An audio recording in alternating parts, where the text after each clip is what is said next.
Well, good rising, everybody, and welcome back to Coffee Talk with Karen B. It's good to see you all here on this fine Moonday morning. It is June 22nd, 2026, and it's really warm and humid outside already. I walked the dogs this morning and I was sweating after just walking the dogs. I was like, oh my God. Anyway, it's good to see you all. How are you? How's everybody? Tommy Tell the Truth, Billingtano, Alpine Endeavor, Liz the Iron Maiden, Aisling 717. Good to see you all. Wild Eden. Hey, welcome, welcome, welcome. How's my sound? I think it should be good.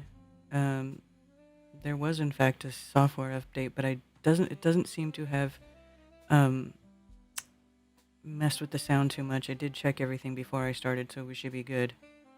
What's up, Tommy? Effie in the news? Ooh. Let's see. Is Dark City a Flat Earth approved film? I never watched Dark City. Did you guys see Dark City? I would watch it, but I have not seen it. This review is based on the director's cut of Dark City that excludes the opening expository monologue. Okay, well, see, I've not seen the movie, so I'll have to make sure I watch the director's cut if I do watch it, I guess. A few years ago, my mother told me that Dark City was one of her all-time favorite films. As someone who typically doesn't enjoy sci-fi, the genre, not the channel, I purchased it and let it collect dust on my shelves. Every time I would take my movies out to dust, I would see it and think, I should watch this soon. Thankfully, the curator of all things horror press, James Michael, made one of the themes for June science fiction. What better time to watch one of my mom's favorite sci-fi movies than now? Not only was Dark City a wholly enjoyable film, but there are weird parallels to Saw, the Flat Earth Theory, and Men in Black. Oh! Rufus Sewell's John Murdoch anchors Dark City's mystery.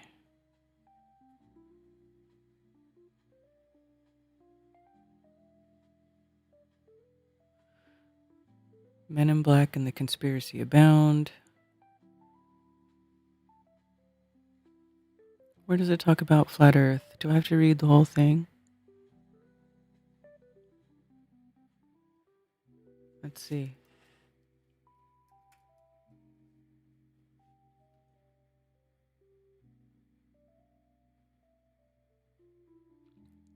Yes.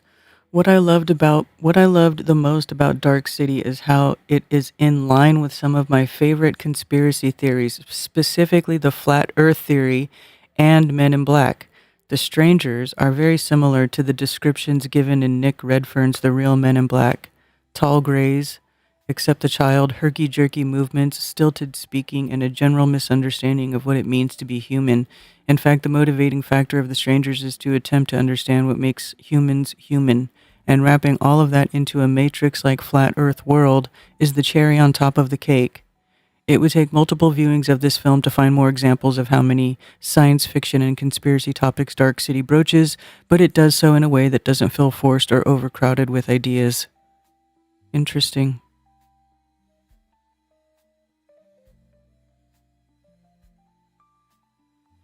Yeah, I've not watched Dark City. Although, what's interesting about Dark City is in scripture, the word for city is the same word as dark. City, like cities, are considered to be filled with darkness.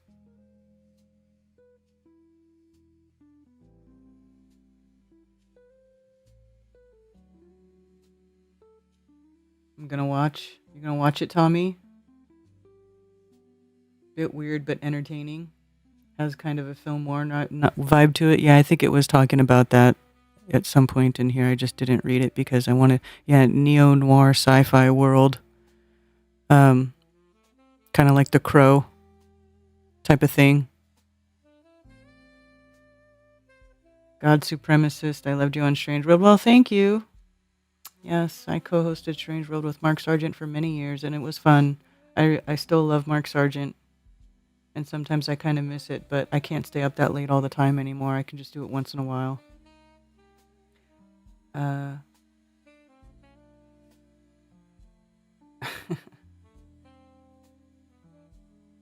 Hello, Flat Earthers. Hello, Boston Ray. Mud Flood Adventures. Anyway, that's cool.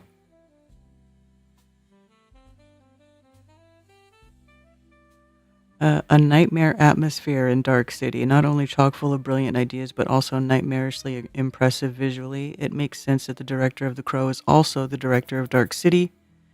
Thankfully, Proyas has had a hand in the script for Dark City because while his directorial style in The Crow is impressive, The Crow is just an awful film. I know that will piss a lot of people off, but I really just don't understand the love for that film. Dark City's ever-evolving set creates this deeply unsettling atmosphere that adds to John's amnesia.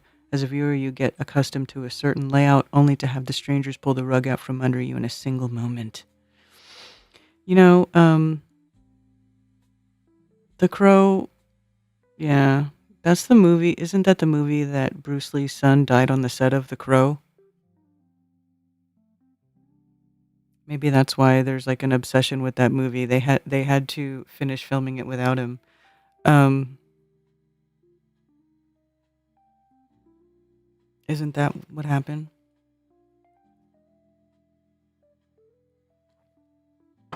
Not as violent.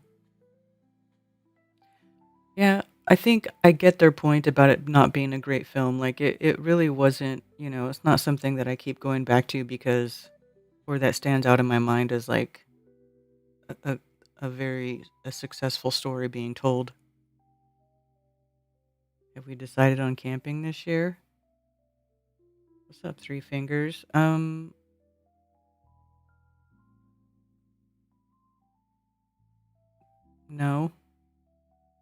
I think I'm done doing big events. Or at least I'm not ready to go back to it yet. Um, First of all, I don't have the capital to really start doing that again. You need capital, and I just don't have that. And then you need motivation, and then you need, to invite people that will draw other people who want to come to said event. And I just am not, I don't have it in me right now. Brandon Lee died in that film. Yeah. Prop gunshot punctured his chest, kind of like how Alec Baldwin um, did to that one lady, that director lady.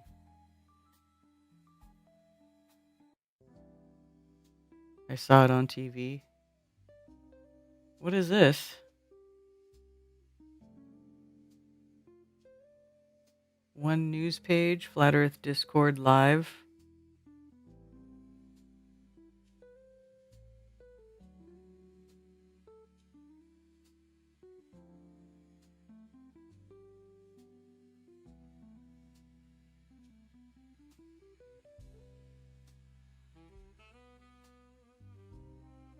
Baldwin was real ammo. Was it?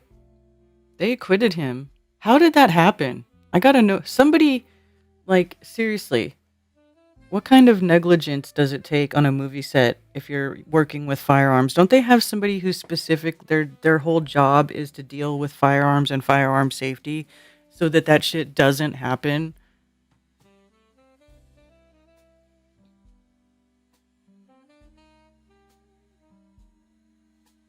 The cardboard wadding. Damn, he got killed by cardboard wadding. Yikes! Yikes! Anyway, my news map web page is not working today. Oh no, it's back. Is it back? Wasn't working earlier when I tried to load it. Yeah, it's not working. Tis not working.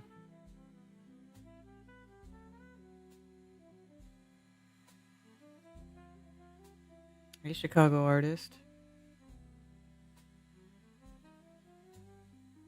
Safety for firearms was a 23-year-old female inexperienced. A 23-year-old female?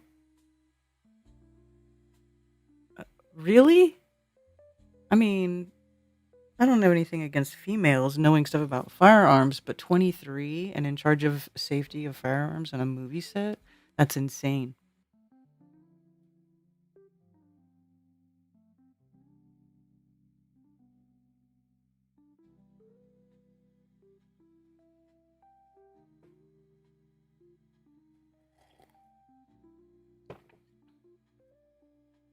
Armory chick went to jail on Baldwin shooting. Oh, did she? Oh, okay. Party chick. Oh, well, that's some serious negligence there. Wow.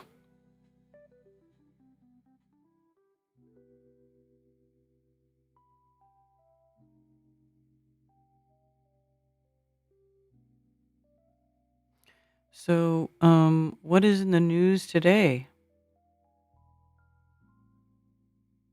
I did see this.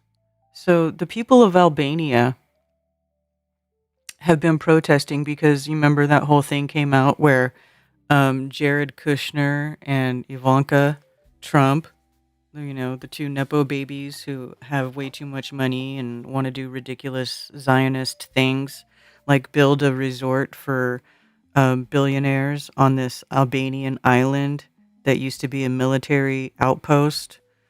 Um, so Albanians have been protesting this shit. Uh, and good for them, they should be. Why isn't the internet freaking working for me today? Here we go. Thousands of Albanians have protested. Can you show me some? X isn't working today either. What is broken? Some part of the internet is broken and it's not showing us stuff. I don't get it. Thousands of Albanians have protested for over 3 weeks against luxury resorts planned by Jared Kushner's firm on ecologically sensitive Sazan Island and Vjosa Narta wetlands, home to flamingos and migratory birds. Dubbed the Flamingo Revolution, the demonstrations escalated with calls for Prime Minister Edi Rama's resignation over corruption claims and land privatization.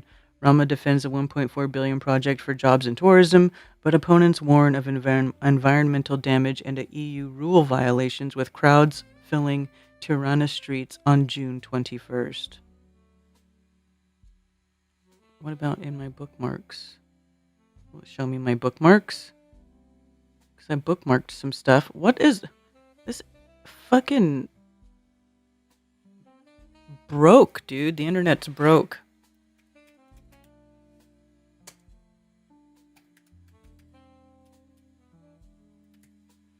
Let's see. Here we go. Albania opposition to Kushner project escalates to anti-government protests. National controversy. The Project B Resort project tied to Jared Kushner and Ivanka Trump has sparked days of protests in Albania, and it's becoming an international controversy. The project would transform Sazan Island, the mostly undeveloped island off Albania's coast, into a high-end tourist destination. Supporters say it could bring billions in investment, create jobs, and help turn Albania into a premier Mediterranean travel hotspot. But critics say the environmental impact costs could be enormous. Protesters warn the surrounding area includes sensitive habitats for migratory birds, sea turtles, and the endangered Mediterranean monk seal, saying the project could damage largely untouched ecosystems. There are also concerns about transparency and corruption. Activists have questioned how approvals were granted and whether politically connected investors received favorable treatment. Allegations supporters of the project reject. And there's another layer to the story. Sazan Island was once a secretive military zone under Albania's communist regime. The island is Yep, it was a military thing. 3,600 concrete bunkers and contains an estimated 10 miles. Whoa. Let's see what it says. Island is dotted with roughly 3,600 concrete bunkers and contains an estimated 10 miles of underground tunnels built during the Cold War. 10 miles of underground tunnels built during the Cold War. Albanian Prime Minister Edi Rama has strongly defended the project, dismissing much of the criticism as hysteria and arguing opponents are targeting it because of the Trump family connection. Developers have also Look at said those they intend to build douchebags. responsibly I just, and deliver I'm sorry, economic billionaires, benefits to the people region. who have But $1 billion the controversy has or drawn more, attention from the European Union, you have to which have been a issued pig. You warning did about development something in protected immoral. areas. Somebody suffered because you had to be a billionaire. Like, seriously, I just don't know how you become a billionaire without doing some really immoral, shady shit. You know what I'm saying? I just don't buy it. I just don't buy it. I think they're all corrupt. Who needs $1 billion fucking dollars anyway? I mean, I'm not about communism, but damn. As Albania seeks EU membership. It's become a battle over environmental protection, economic development, political These people get influence, ridiculous amounts of money and then they just go around doing whatever the fuck they want. They think they can just buy that, like they can, oh, I have money, I can just buy whatever I want. Like, I'll just buy this beautiful island in the Mediterranean and I'll turn it into a fucking party town for my rich friends. And then we'll like hog up all this beautiful coastline and we'll make it private beaches where you can't go, where the plebes can't go, because we don't want any riffraff or any poor people. We can't have any, thousandaires or paycheck to paycheck living people enjoying fucking prime beach and coastline of the natural world. Fuck that.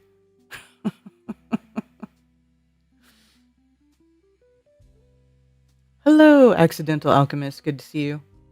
UK Prime Minister Keir Starmer resigned last night. Yeah.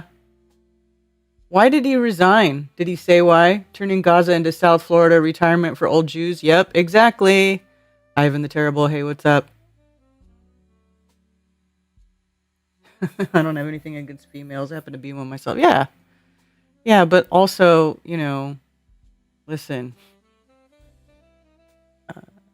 I see the fault in both sides and also the positives.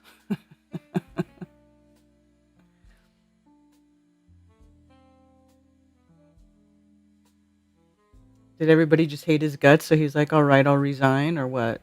Was it a pressure?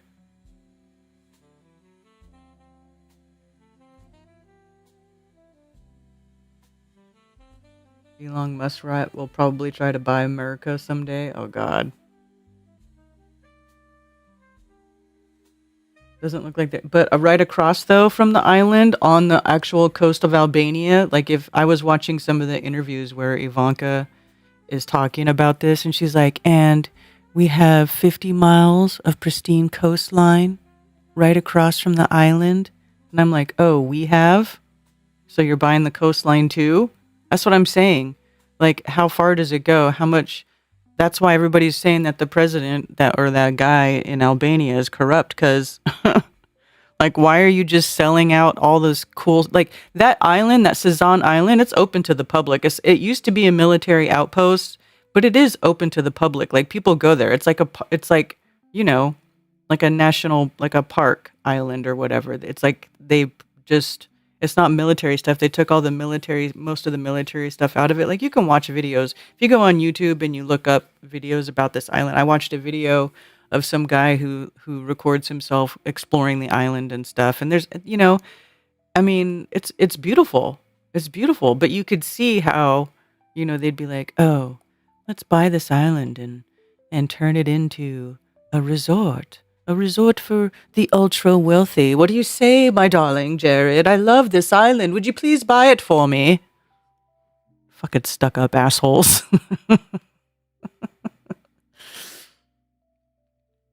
Hey, Jana, good to see you. Hello, Troubling Tribune. Good morning, or whatever it is for you out there. Yes. Starmer's done his bit to F us now. On to the next guy. Oh, okay. Astrocat original.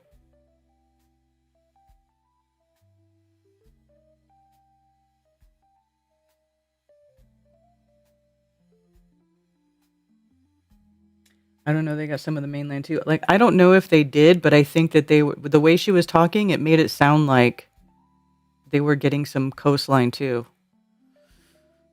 So I don't know.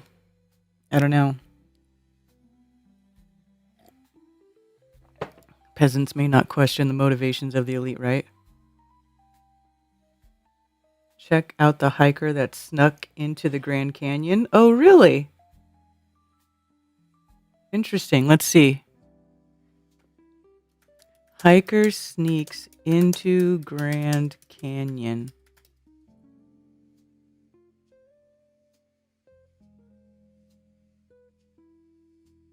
Is this it? 13 hours ago, 3 hikers die in separate incidents at Grand Canyon National Park. Temperatures can exceed 109 degrees Fahrenheit in the shade. Deceased hikers were hiking trails in the inner canyon. Oh, wow. All right, need to know. 3 hikers in their 60s and 70s died due to heat-related illness at Grand Canyon National Park in Arizona. 72-year-old man died due to symptoms of heat-related illness along the South Kabob Trail on June 12th, according to a June 19th press release from Grand Canyon National Park. A few days later, on June 16th, a man and a woman, ages 67 and 68, appear to have succumbed to symptoms of heat-related illness on the North Kabob Trail, per GCNP, which did not identify any of the victims. Is this what you were talking about?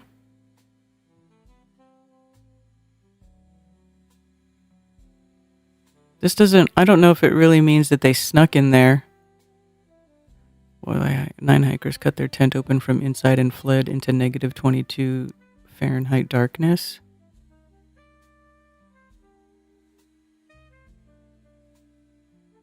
A bunch of people died on Mount Everest recently, too, I think.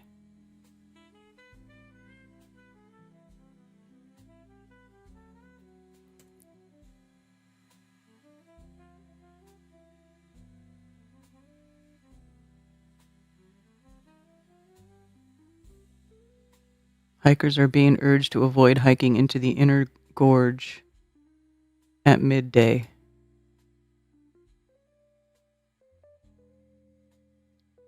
This is June 18th. Due to an influx of heat-related incidents and forecast extreme temperatures, visitors are strongly advised to avoid strenuous hiking between 10 a.m. and 4 p.m., a park release said Thursday. Those most susceptible to heat-related incidents include children under 8, adults over 65, and individuals with pre-existing medical conditions should consider planning hikes during a cooler time of year. Huh. I mean, it is the desert, and it is summer solstice, which is one of the longest and hottest times of year for daylight and heat and all that stuff. So, yeah.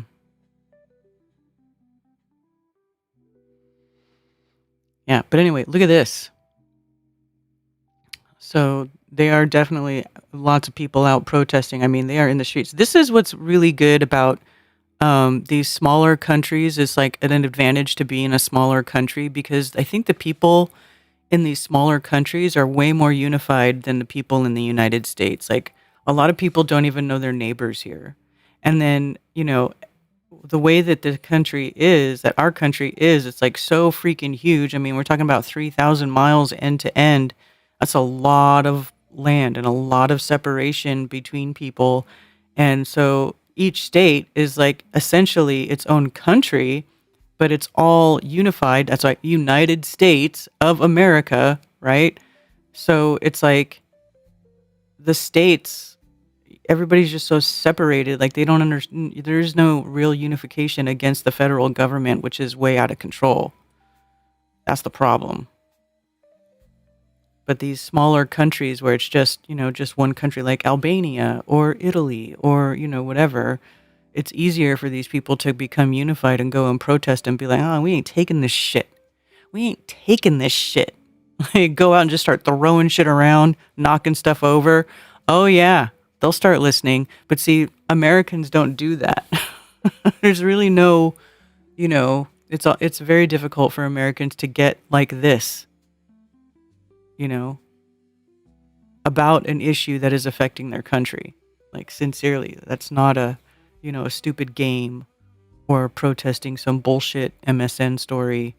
Like, some, drug addict got killed by police and they want to go burn down, cities and stuff because of it. This is what America is missing, is that care, that that unified feeling like, hey, the government's trying to do this and we need to stop that. You know what I'm saying? That's what we're missing. What's up, sheepdog?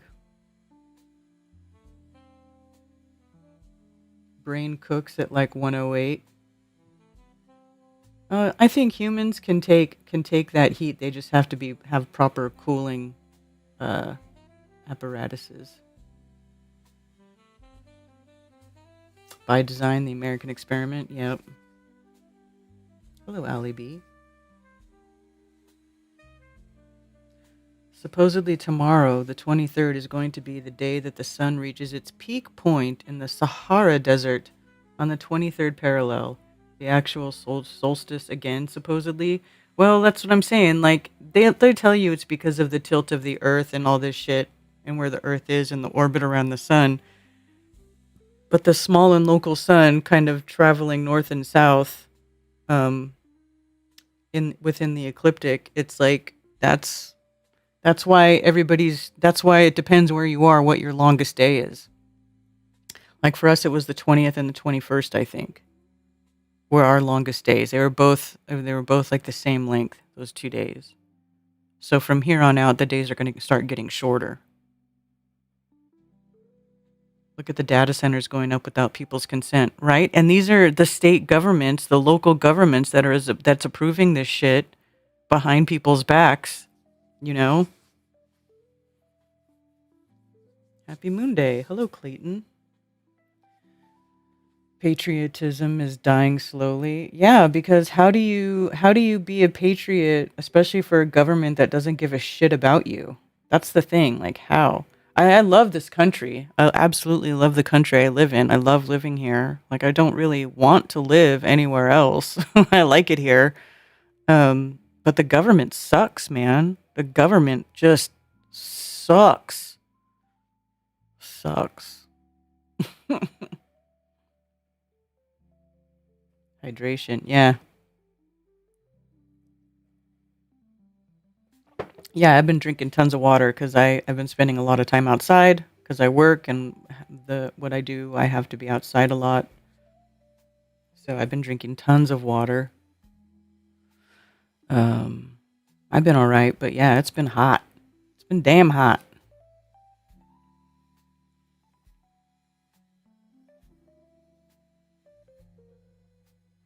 What? Oh no, come on.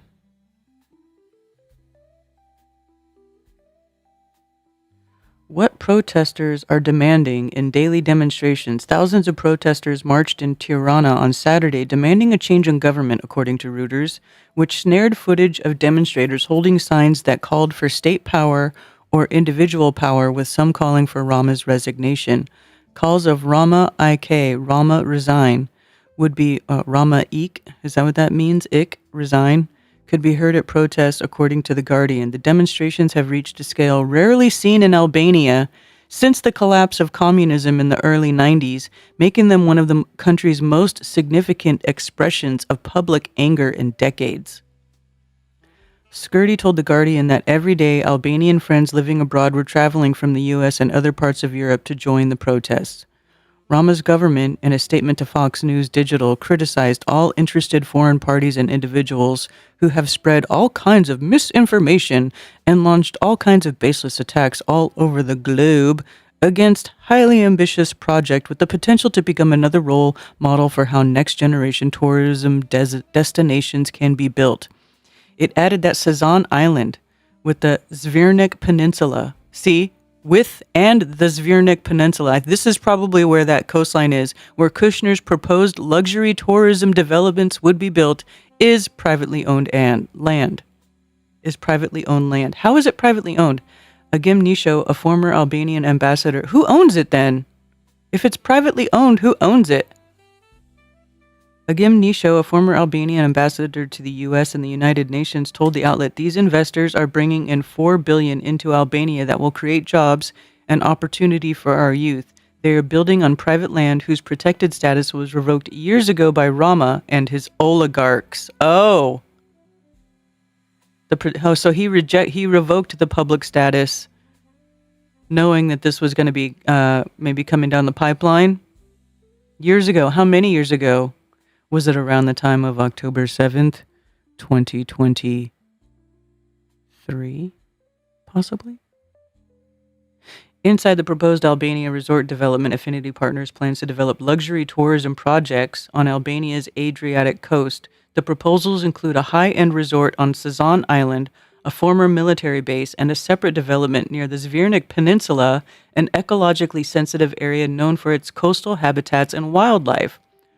Supporters, including Rama's government, say the projects could attract foreign investment, create jobs, boost tourism in one of Europe's fastest growing travel destinations. However, critics, including environmental groups, have raised concerns about sensitive coastal habitats, such as wetlands and bird migration routes around the Narta Lagoon near the Zvirnik, which is known for its flamingo population. They've also highlighted the potential negative effects of large-scale construction on Sazan Island, one of the Adriatic's most undeveloped islands, and have questioned the transparency of the approval process and changes to the protected area designations. On June 17th, the European Parliament urged Albania to halt construction in protected areas. EU officials have warned that unresolved concerns over environmental protections could complicate the country's bid to join the bloc, which Rama hopes to achieve by 2030. Oh, so they're trying to join the EU and they're not in the EU. The Flamingo protest shows that citizens care about protecting the environment and joining the EU. We will stand with them, supporting their protest against Trump allies who exploit their natural heritage and supporting their journey toward the EU, said Tineke Strick, a shadow reporter for the European Commission 2025 report on Albania. Rama rejected the call, saying on social media, flamingos will be protected. Vjose Narda will be protected. Zvirnik and will be developed based on environmental impact assessment according to European Union standards. Well,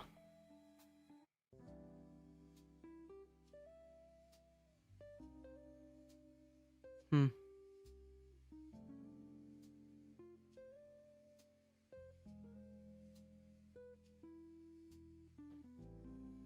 Time to see America through the eyes of the World Cup visitors.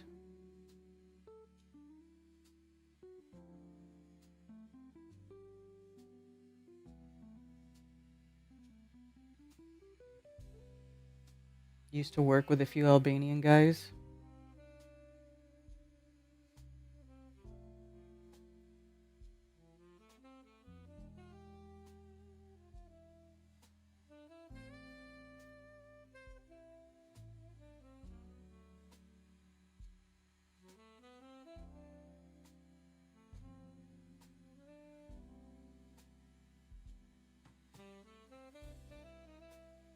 Karen, while criticizing certain black opponents, Little Richard once told Donny Osmond, I don't have anything against black people. I happen to be black myself. Your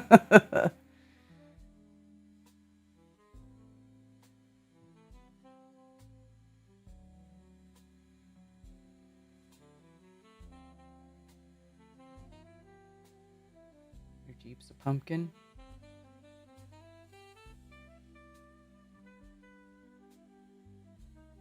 Hello, Chi Chi.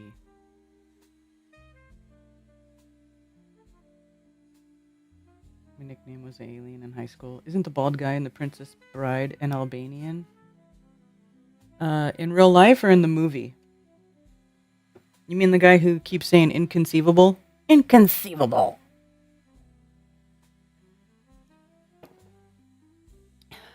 That guy?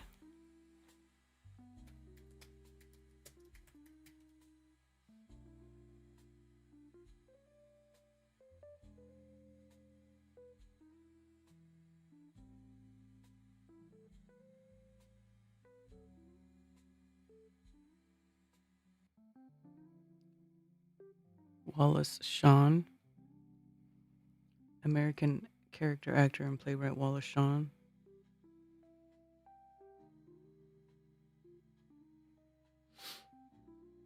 I don't know.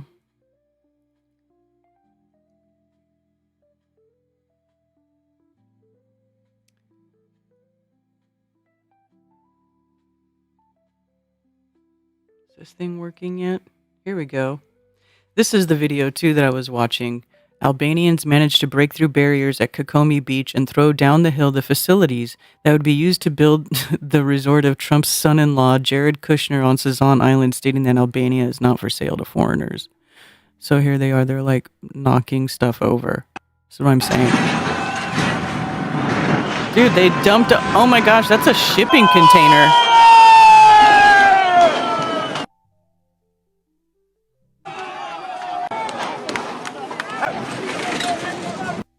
Look at this dude. That's a big Albanian. Albania's got some big dudes.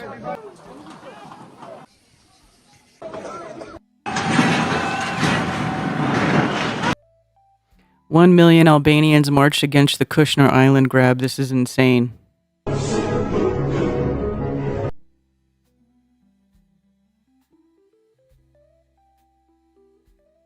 Interesting.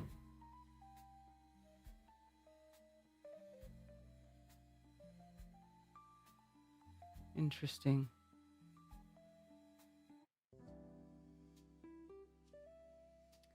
Russia prudently going through the motions of friendship with Trump while it threatens Western Europe with nuclear strikes and helps keep its enemies divided.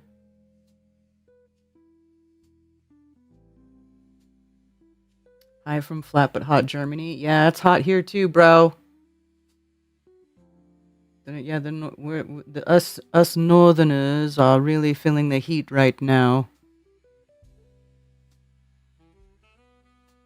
Littering those shipping containers doesn't look environmentally sound to me. Yeah.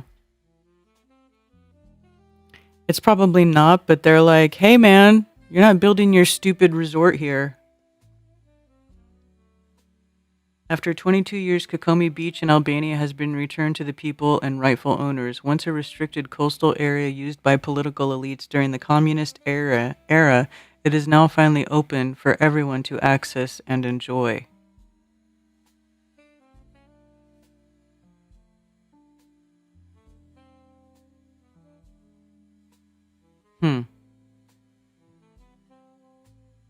Extra insane because there's only 2.4 million Albanians in total. See, that's what I'm saying. Half the country came out and started protesting. If those numbers are real. I mean, it looks like a lot of freaking people.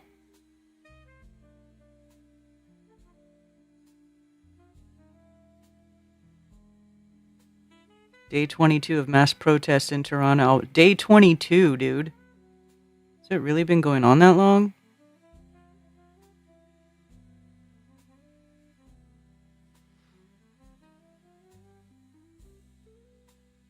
Yeah, not since the collapse of communism more than 3 decades ago has Albania been shaken by such collective fury sparked by a planned resort backed by Trump's son-in-law with anger then turned on the government. See, people don't want this Zionist, elitist, billionaire bullshit in their backyard. You know, we don't want it. We just don't want it. Nobody wants you. Nobody wants you.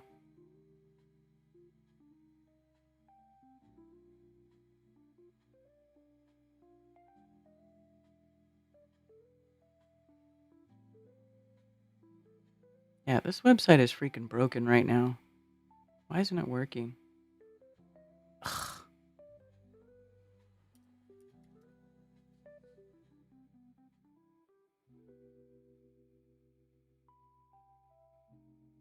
What is it? What is it that is in common with this news map site and X that is like not, the search is like not working?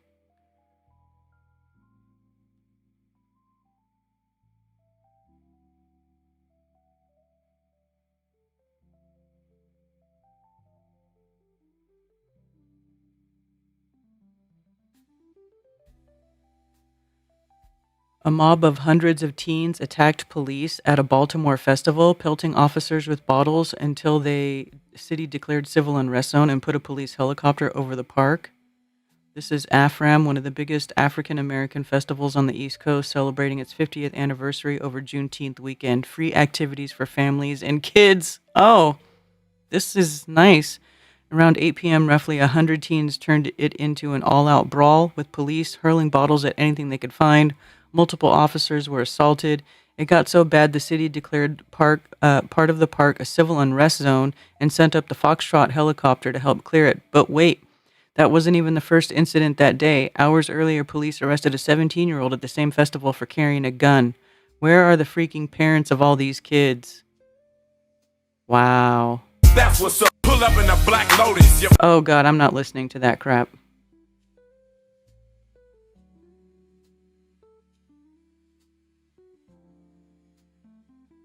Oh my god, they're like beating the shit out of somebody. Why? This is not family fun. This doesn't look very family friendly. Afram. Well, I want to search that.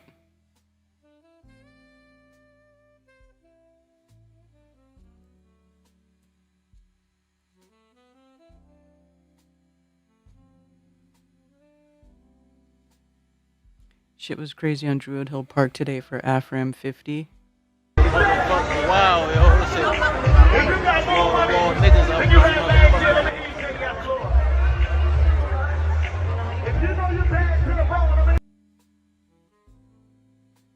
Okay, well that doesn't look bad. So when did the bad stuff happen?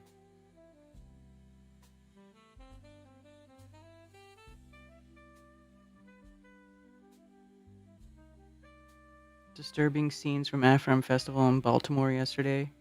100 teens turned a family cultural event to chaos, fighting among themselves and then pelting police officers with bottles. Jeez.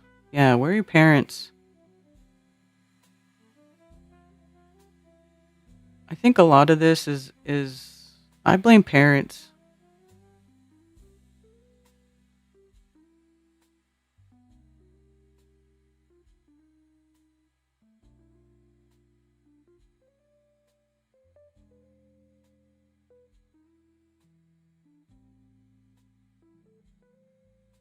Baltimore Sun, 2 Baltimore police officers assaulted after a fight broke out among the teens.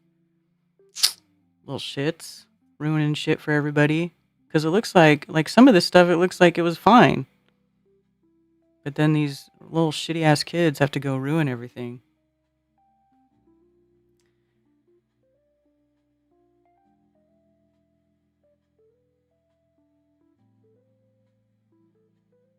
Humid AF in the UK. Dude, it's humid here too.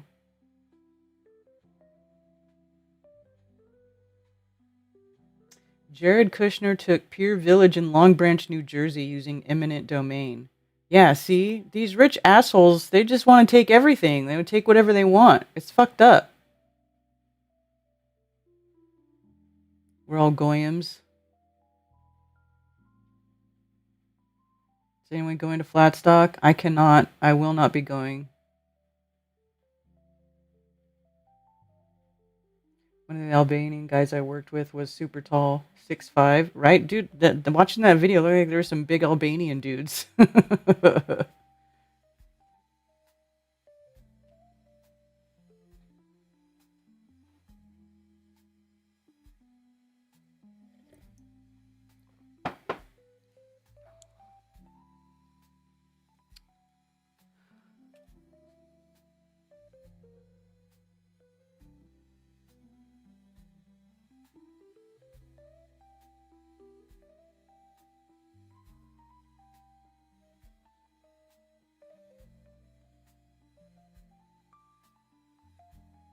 Alan Greenspan dies.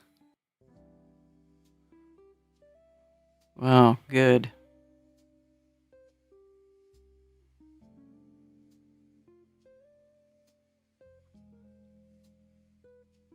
The U.S. Federal Reserve Chair, who dominated global markets in the late 20th century only to see his legacy tarnished by the financial crash, has died at age 100.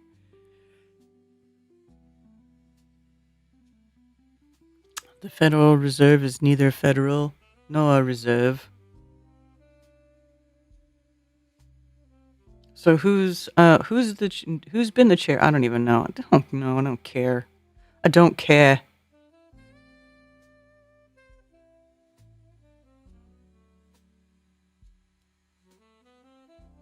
Developing heat wave late this week into next week, the end of the month and early July are looking very toasty. Ah, yes, as the sun lingers over the Tropic of Cancer, slowly making its way back towards the equator.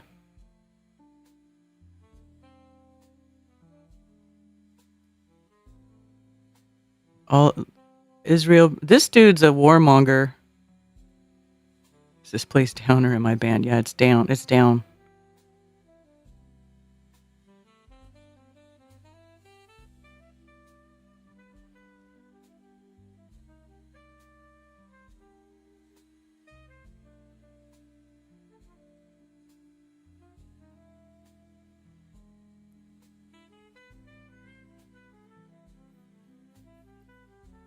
About time regarding Greenspan, yeah. Eminent domain is only supposed to be for public use. That MFR isn't even part of the government. Right? Eminent domain is let's see. Pure Village. Let's look it up. I'm gonna look up that story.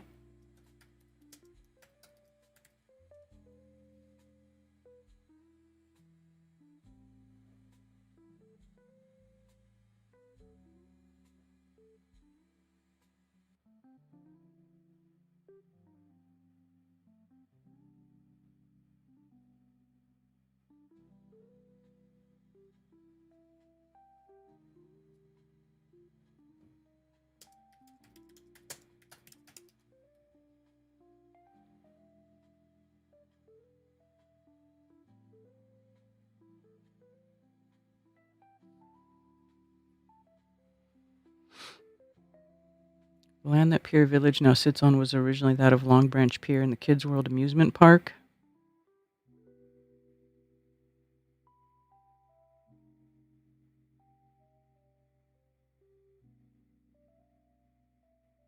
The primary criticism, oh, here we go. The primary criticism of Pier Village was that eminent domain was abused to secure the land for development. Many argue that the homes seized were not blighted, as the developer claimed. Residents were removed from their homes so that new homes could be constructed, which falls outside the legal bounds of eminent domain, which states land can only be seized for public use. Wow. New York Times reported either way, the fight has become a public relations disaster for the city as it tries to reclaim its glory days when 7 United States presidents vacationed here and New York's business barons traveled by stagecoach to fill the gambling halls. The 30 or so holdout homeowners have planted signs saying not for sale in their sandy yards and have filled the windows of their pastel bungalows with posters declaring eminent domain abuse, signed petitions, shouted at public meetings, and written vitriolic letters to the local newspaper questioning the mayor's and the city's council's motives. Good for them. In 2010, the state ruled that the downtown area was not blighted and thus could not be seized by eminent domain to be redeveloped.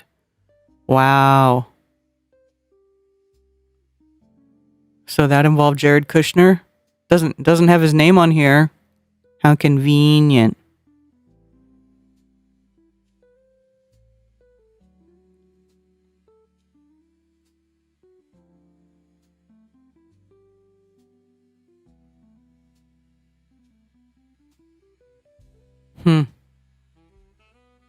Yeah, man, that's not right. That ain't right. That's what I'm saying. People suck, dude. Rich people suck. Check out the Israeli flags at Pier Village. Oh my god. How do I do that? I'm not there. Kevin Warsh just took over the Fed chair. He had his first FOMC meeting last week. Crashed gold prices, so I bought some up. Oh, did not know that. I just saw he's bedazzled ass saying that they're implementing a digital ID for the UK. Oh yeah. Do you guys want to look up about Keir Starmer? Let's see.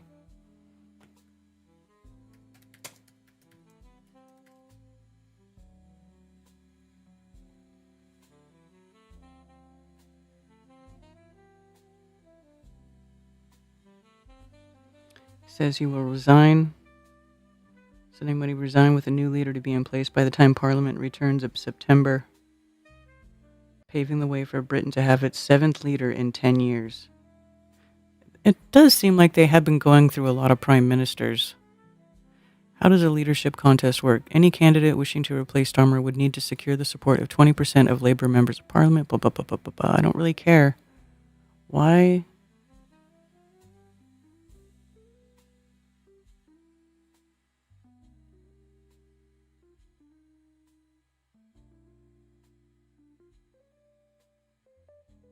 Keir Starmer booed by protesters amid London stabbing incident.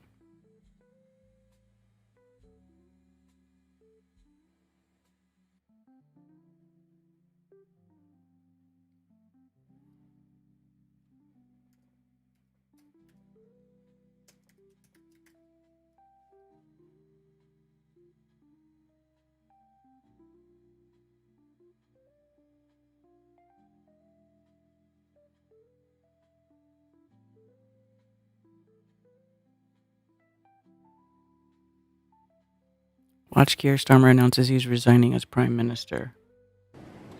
The question my party is asking now is whether I am best placed to lead us into the next general election. I have heard the answer of my parliamentary party to that question, and I accept that answer with good grace. Every decision I've taken has been about putting the country I love first. That is why I will resign as leader of the Labour Party. I have spoken to His Majesty the King this morning to inform him of my decision. I will ask the National Executive Committee of the Labour Party to set out a timetable with nominations opening on the 9th of July and completed by the summer recess. The question my party is asking now.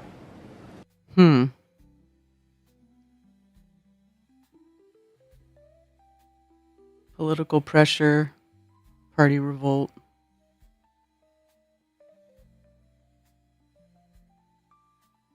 Inside that folder, 3 pages from the Epstein declassification, pages that were supposed to stay sealed until 2035, pages that mention a sitting UK Prime Minister by name, not as a witness, as a participant.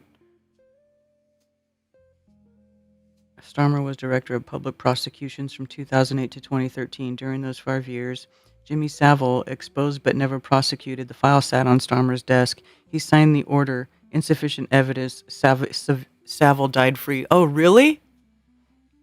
Grooming gangs, Rotherham, Rochdale, Telford, thousands of children, cases dropped under Starmer's CPS.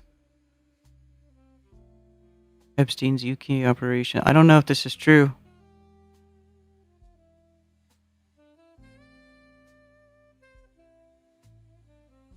He made a statement saying the mass invasion of the UK was done by design and all Western leaders were in on it. Starmer is responsible for the rape and murder of countless UK citizens. What? Let's see what this is. Policies were because a failure on this scale isn't just bad luck. It isn't a global trend or taking your eye off the ball. No, this is a different order of failure. This happened by design, not accident. Policies were reformed deliberately to liberalise immigration. Brexit was used for that purpose, to turn Britain into a one-nation experiment in open borders. Global Britain.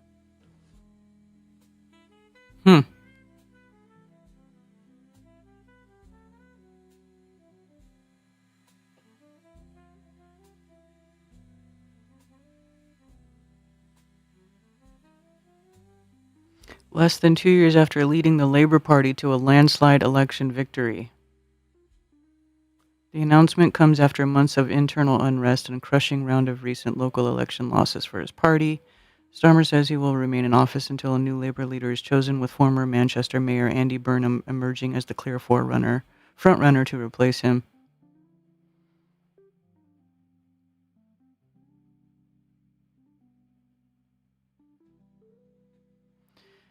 With recent months being marred by high-profile murders and the discovery of mass industrial-scale rapes, both driven by immigrants. Mass industrial-scale rapes? Holy shit.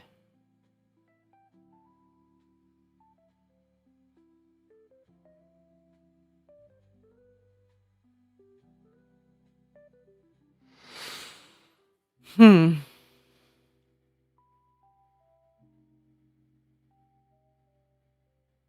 Well, I hope he was deleted. I read China had everything for the Epstein files. If anyone can hold space for this child of mine to relax, I'd be grateful.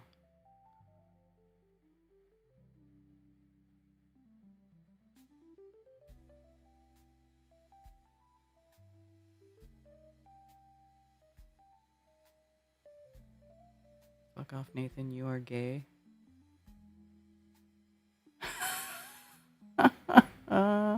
Sub commercial sound and video.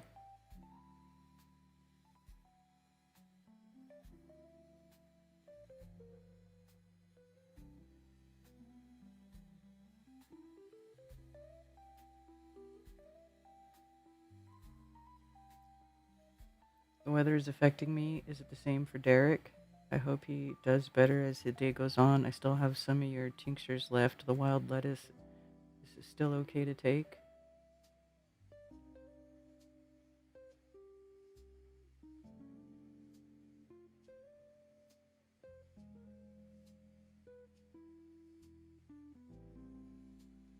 Grape gangs all across the UK, and he's been jailing people who speak up about it. That's wild.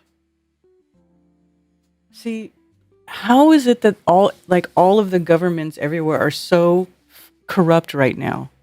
Like, corruption is absolutely rampant across the entire plane. You know what I'm saying? Like, it's insane. Jared and Ivanka trying to relocate Epstein Island.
Dr. Stefan Lanka of virology had disproved itself by 1952. When we carry out the control experiments, we always get the same results with infected material as with uninfected material.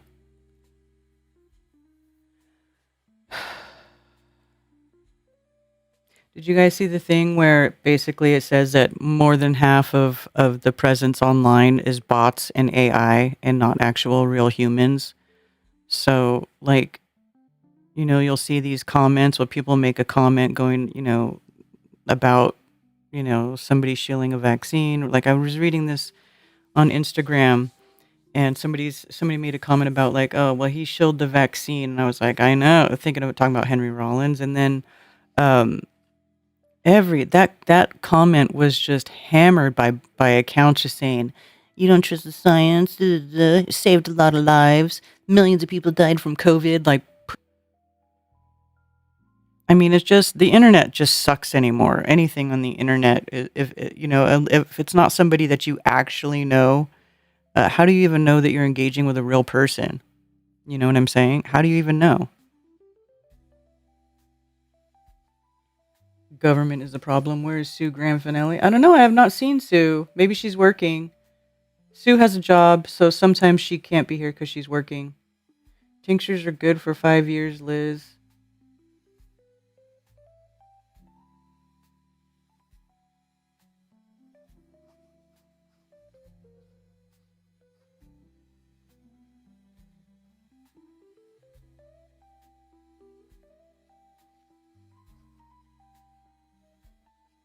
Yeah, I still actually, speaking of your tinctures, Accidental Alchemist, I still use yours. I was putting that one that you add to water or whatever you add to your drink.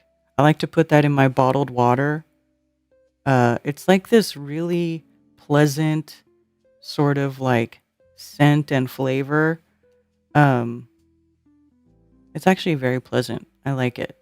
I like to drink the water with that in it. Finelli's still at Jam in the Plane. Oh, that's right. It was Jam in the Plane this weekend. If everyone across the realm would take a day to pay no attention to the corrupt government, no votes, no purchases for just a day, that would get their legit attention. Yeah, but here's the problem: is getting Americans, or people, even just in this, forget across the whole plane, even just in this country, to get on the same wavelength for something like that is like fucking impossible. It's impossible.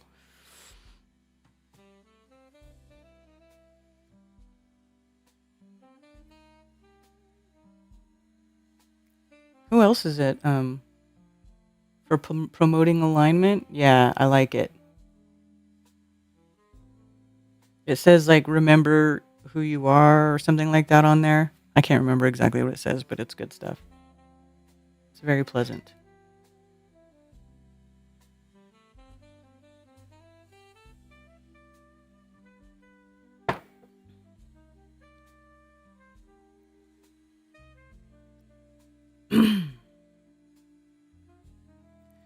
Let me see.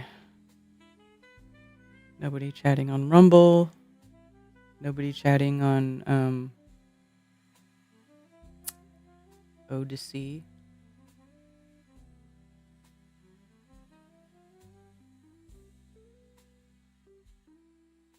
Yeah, everybody's pretty much is always on YouTube as far as chatters go. Tuned into the system too much.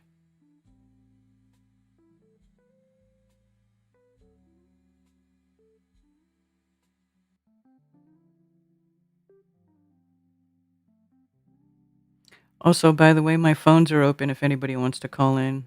Let me test the sound again. I tested it before I started.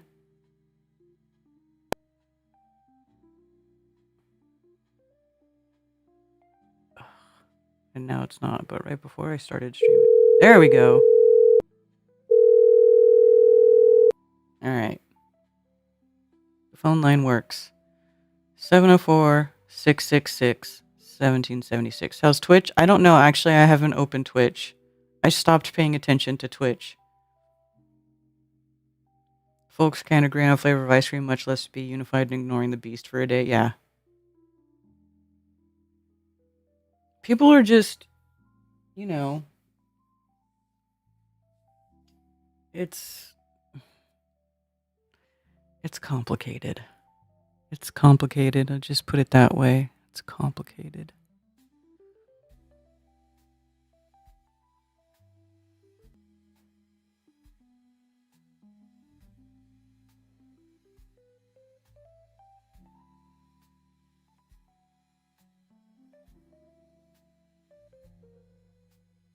Heavy crowds at Canal Saint Martin transformed into a giant swimming pool as a heat wave continues in Paris.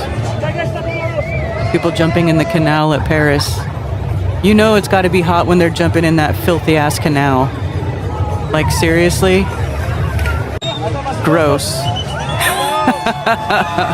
I would not jump into that canal.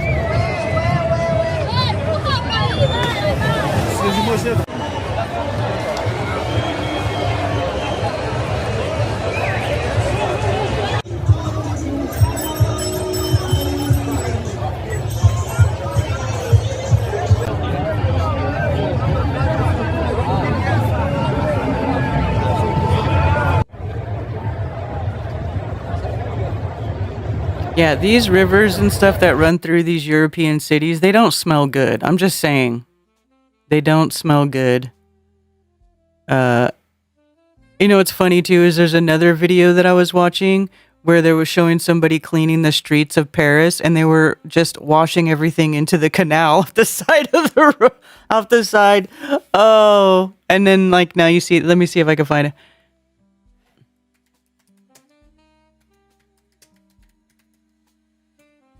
See if I can find it. But it wasn't on this platform. Oh, here we go. After the party, Trash is thrown directly into the canal. Ouais. Je crois que c'est l'état du canal le matin. Et la Right, this is the balayette, canal that everybody was just swimming in. This is how they clean it. They throw everything goes into that filthy canal.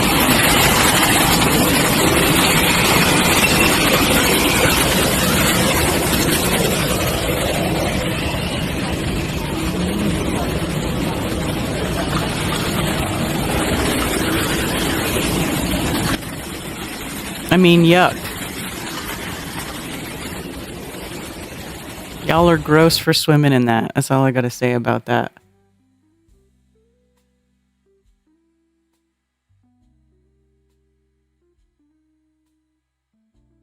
I've heard Paris is a dirty city. Yeah.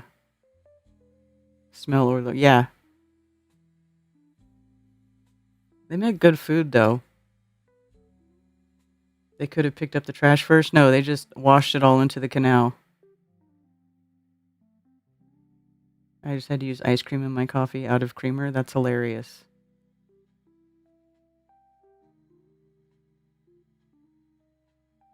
Hello, Enlightened Dawn. Good to see you.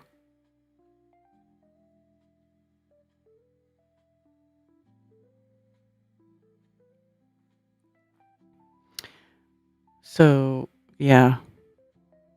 Sanitation workers at the end of the rope. Oh my goodness, look at that.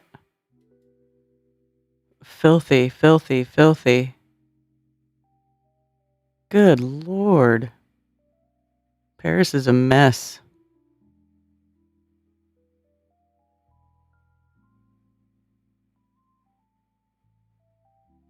Apocalypse, hein.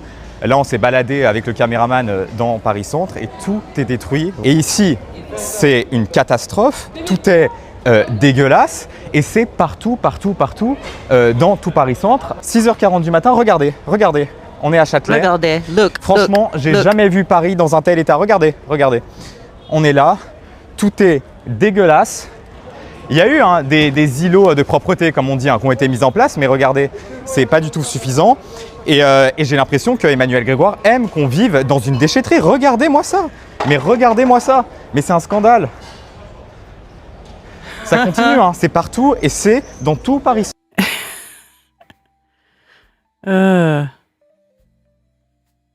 This can't be. Is this Paris?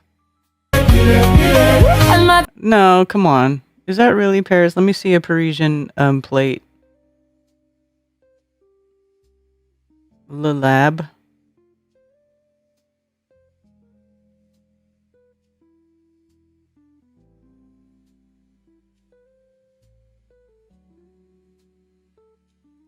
Paris descends into chaos after music festival. Group thefts, attack, vandalism, cars destroyed, trash everywhere. This is what they call culture.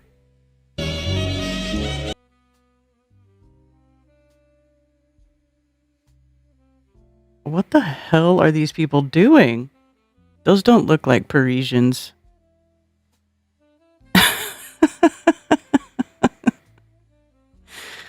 Oh, man. Yeah, what a mess. I went to Paris, but it was 25 years ago, around there, somewhere around there, somewhere around 25 years ago. City of love and bacteria.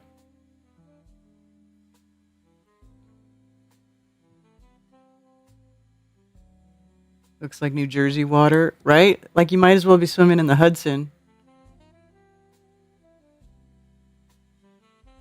Where are the drug addicts? I actually didn't see a lot of that when I went, and that was in 1998. So whatever, it's 27 years ago. So in 1998, I did not, I actually didn't see a lot of that. I don't know if I wasn't really, I only spent a couple days in Paris though. Most of my time was in Italy. And I did see a little bit of the drug addict thing in certain parts of Italy. But I also spent almost a month in Italy compared to only 2 days in Paris, so I saw a lot more. But yeah, I definitely did not remember seeing that many melanated Parisians when I went. It was definitely a lot of white people. Like this? Wow, that's totally different. That's a totally different group of people that was there than when I was there. Wow. You know, I don't know if people I don't think there's anything wrong with people traveling to go see other parts of the world, other than where you're from, but um massive influxes of another culture into a country that has already established its own culture is just not a good thing any way you cut it, it would seem to me. I mean, I feel like this is you're like gentrifying whole countries. What is that? What?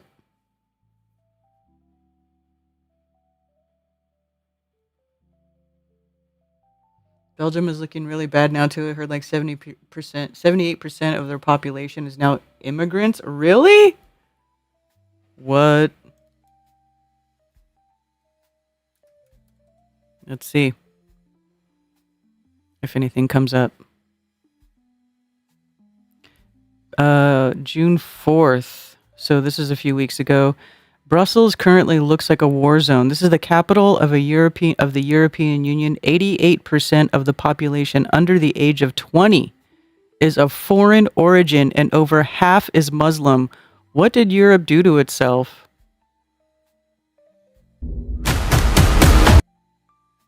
God, they always have horrible sound on these videos. I'm just gonna play them without sound.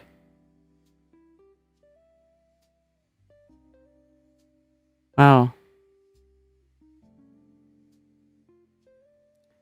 Migrant descendants in Brussels, Belgium smashed a police van simply because it was patrolling their neighborhood.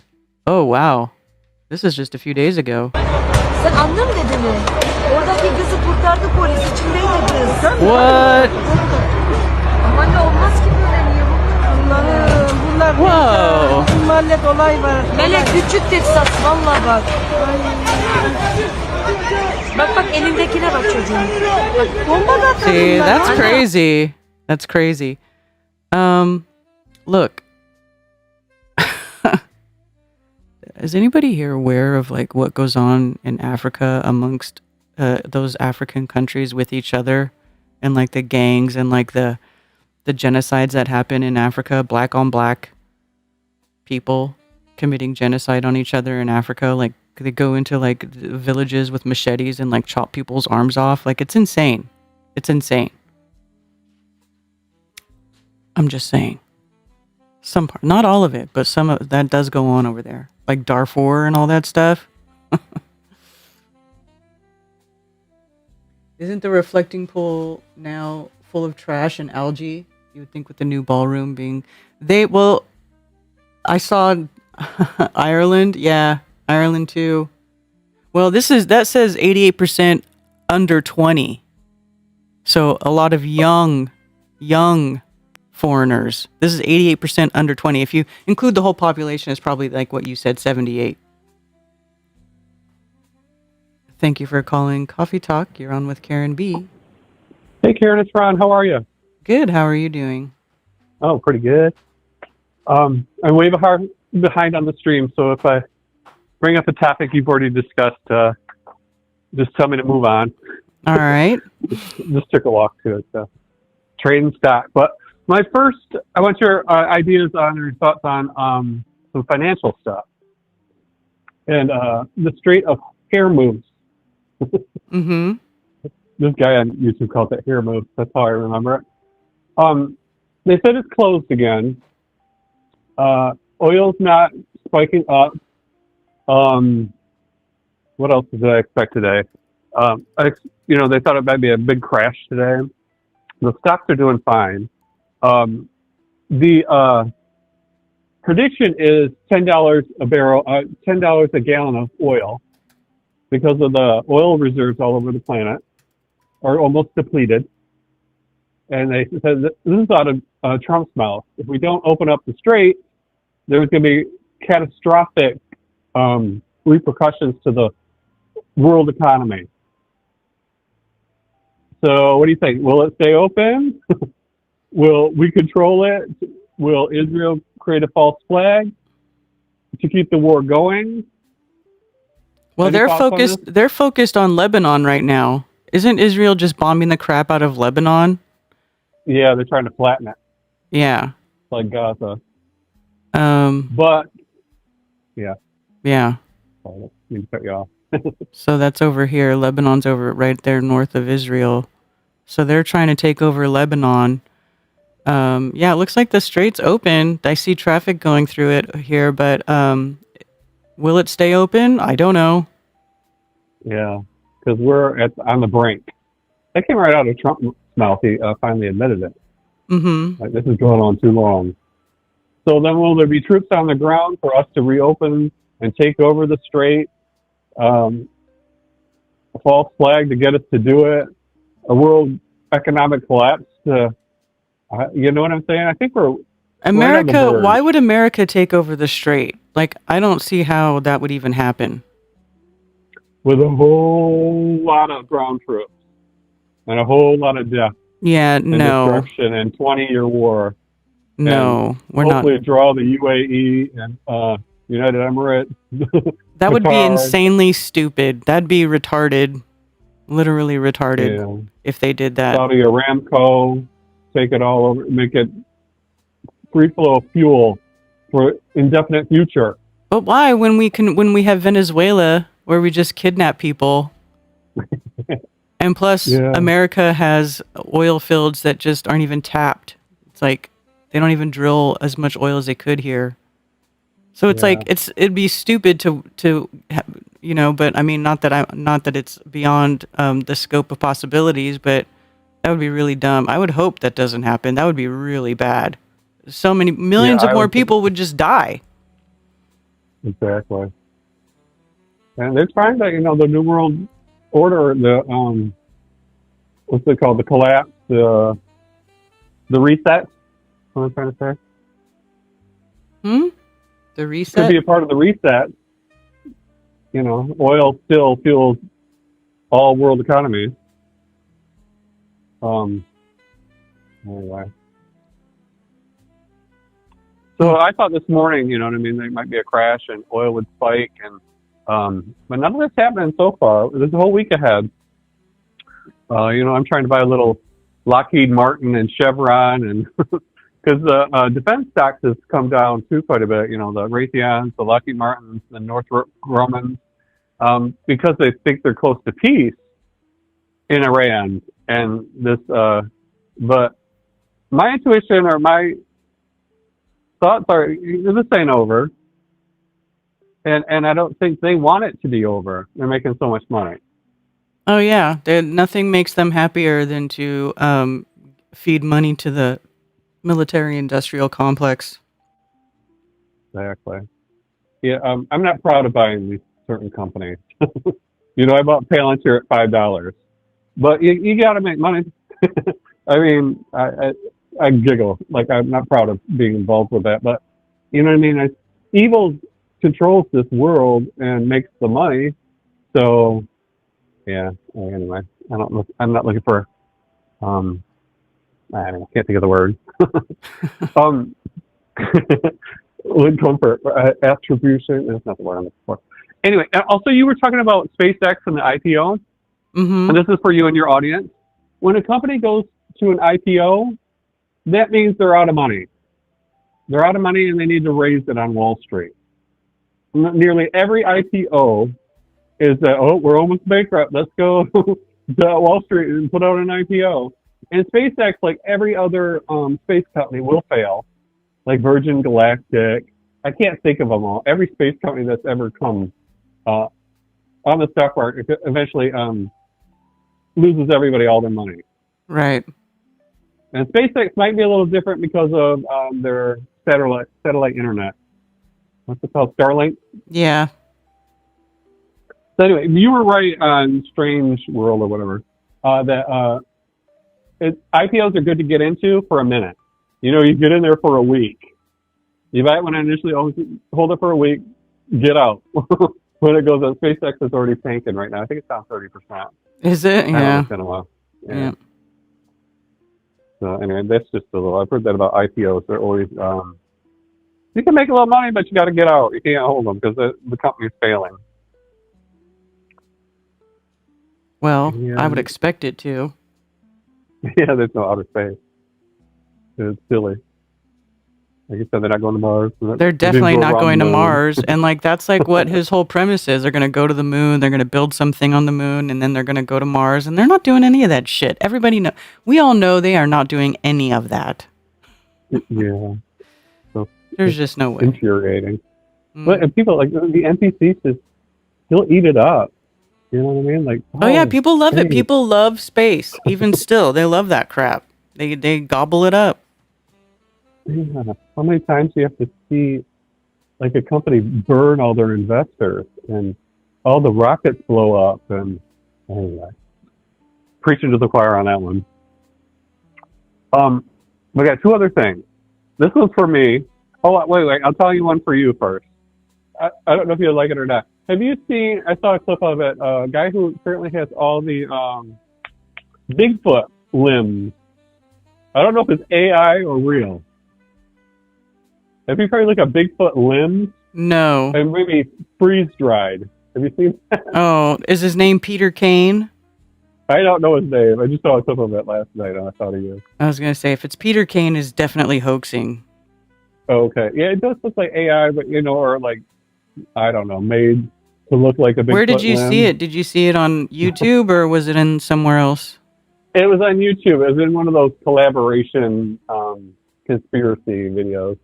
Oh, They showed a clip of him in front of all the limbs, the stumps.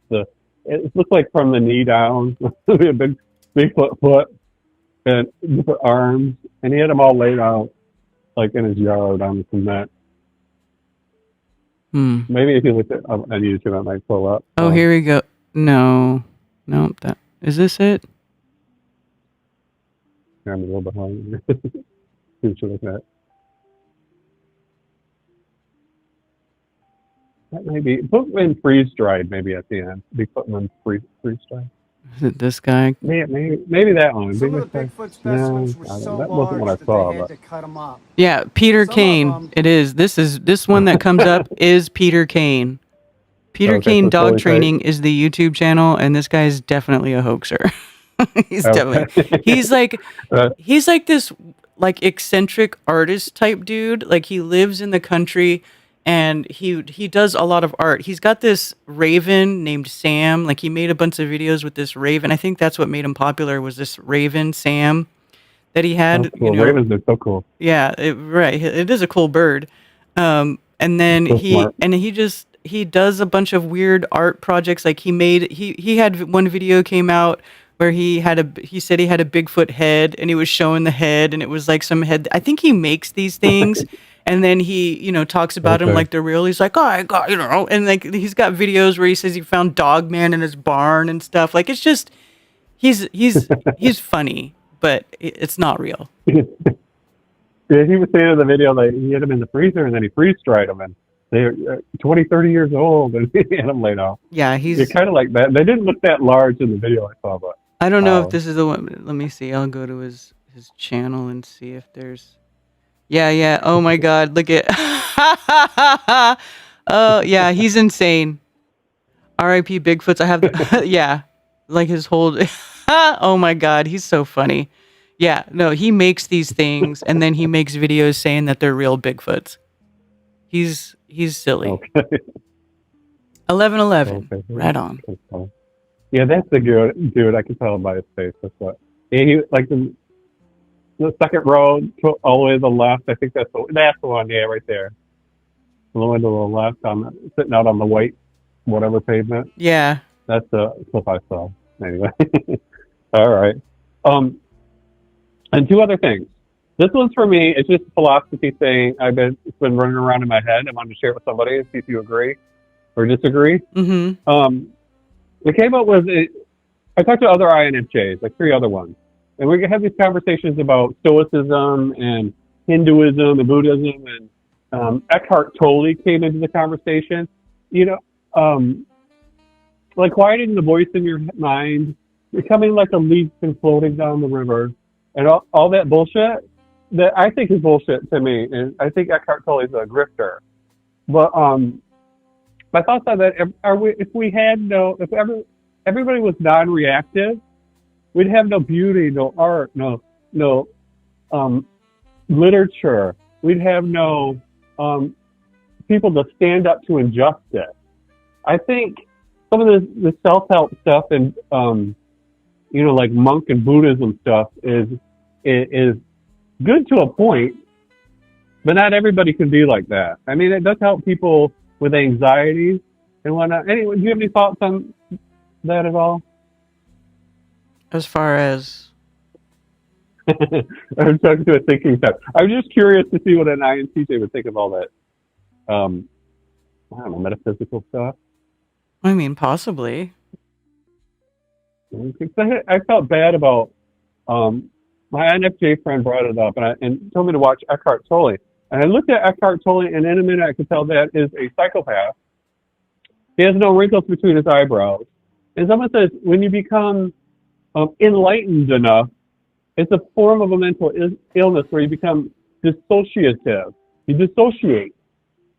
And they think Eckhart Tolle had a mental breakdown, and now he's worth $80 million in preaching to everybody about how they should think and be. I'm not familiar with this person, Eckhart. What is it? Eckhart Tolle? Eckhart Tolle? How do you spell his name? Like Oprah guru. How do you spell his name? Let me spell it Ekhrttolle. I'm sorry, Elkht. Elkhart? Eckhart Tolle, okay. Is a German spiritual teacher and self-help author. Oh, is he like a new ager?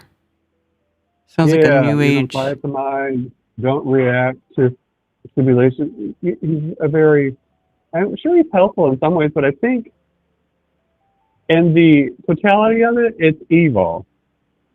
And it's taking away, like I told my other INFJ friend, that's our superpower. Don't stifle that. You're not going to have a good life if you don't grieve anybody. I had another INFJ was talking about grief. And he was saying I don't even think we should grieve for anybody who died. And I'm like, that's awful. I would never let go of my grief. I think the more you grieve, it shows the more you love that person or animal. And it's a part of life, and it's not beautiful. It's tragic and heartbreaking, but it's necessary. And for these type people, Eckhart Tolle, to counsel people to stifle that, I think I don't know how it reacts to me as evil. He looks like a hobbit. He does. And that body and that face, and no wrinkles between the eyebrows. And I just caught him in a little short video. And I'm like, this motherfucker is lying through his teeth. Yeah, I see him here with Oprah. I don't trust anybody. Well, I don't trust. Oprah's clearly a horrible human being. Remember that John of God guy she used to promote all the time, and it turns out he was like a child molester, pedophile. And I mean, Harvey Weinstein. Yeah, I mean, these people, they're all pigs. They're all disgusting.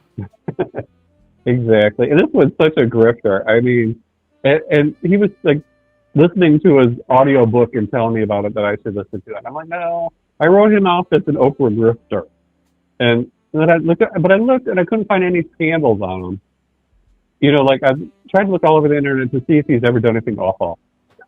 These type people usually are like, you find out they eventually do diddling some kids or something. Yeah. But anyway, let me reiterate. Any thoughts on it? Like, being so dissociated, in other words, so reactive that it's actually a bad thing? Yeah. I mean, yeah, okay. I could see that.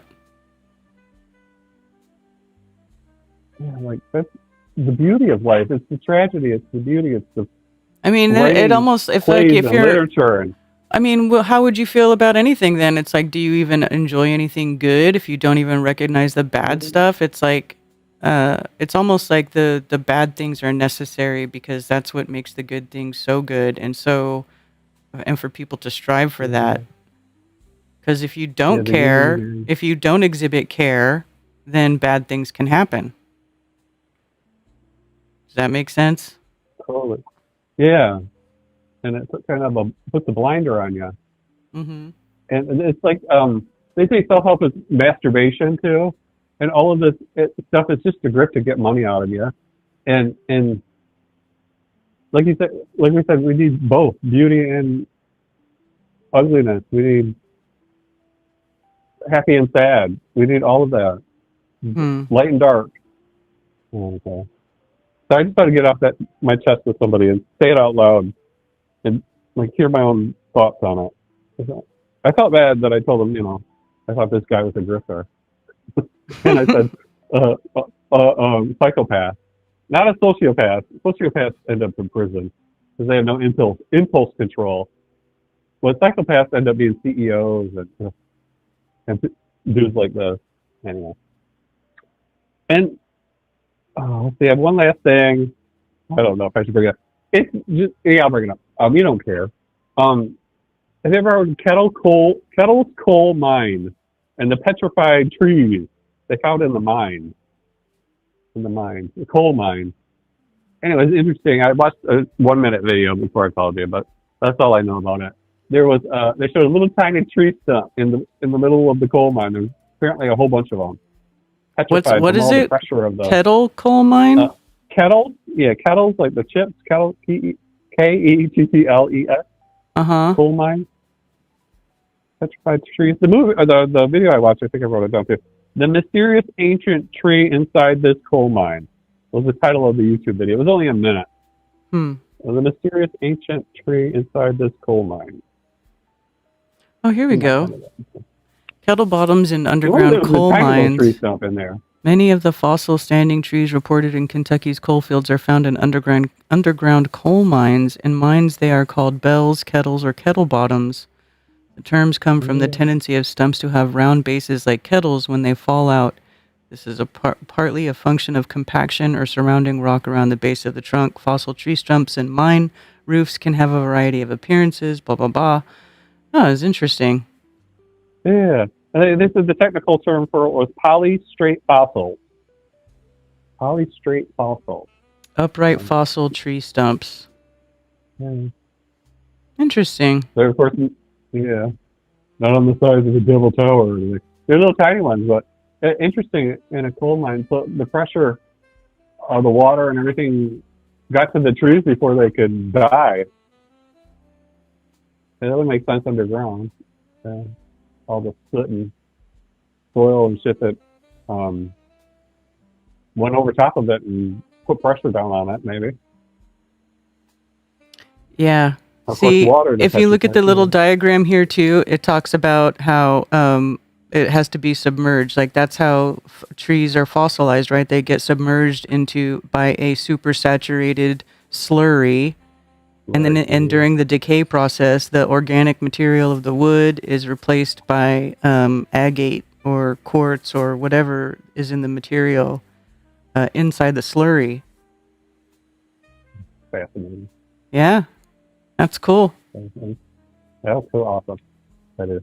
See, so like this is funny. Like when I see Owen Benjamin posting about mountains being tree stumps and stuff, it's like, dude, we have the ability to like go in and like find out what used to be a tree and what isn't, or the ability to identify fossilized organic matter that had been take a subjected. sample of it, you know? Yeah, there's ways to find out if that is really what it is, and none of the people who claim for this stuff to be giant trees have done that. Have done at all. True. None, not one. Why? Because they would find out that they were wrong. Do you know who else believes in the giant trees you might be surprised at? Whitsitt. What does he believe about the giant trees? He just brought them up on a podcast. He was on, not his own, but a different one he was on with these two guys. I have to look it up. I don't remember the name of it, but I watched it a while back. Well, that's like, midway through it, he brought it up as, a curious conspiracy or a curious. Well, Whitsitt, you can come talk to me anytime, fact, brother. I won't put words in his mind. What's that? I said, well, Whitsitt, you can come talk to me anytime, brother. Okay, yeah. I was like, oh, Whitsitt said it too. Anyway, it's just to say that. But anyway, that's all I got, Karen. I won't keep you too much any longer. All right. Always great talking to you.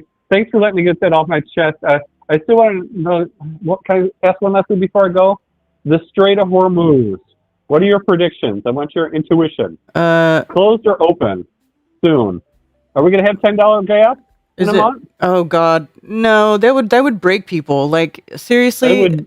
here's what Oh, I think. Okay, because things are already bad, really bad economically, and they're already gaslighting us, telling me, "Oh, America's doing better than ever. This is doing great. Everything's doing great." Meanwhile, everybody is broke. People can't afford rent. People can barely afford groceries, and now gas is going up.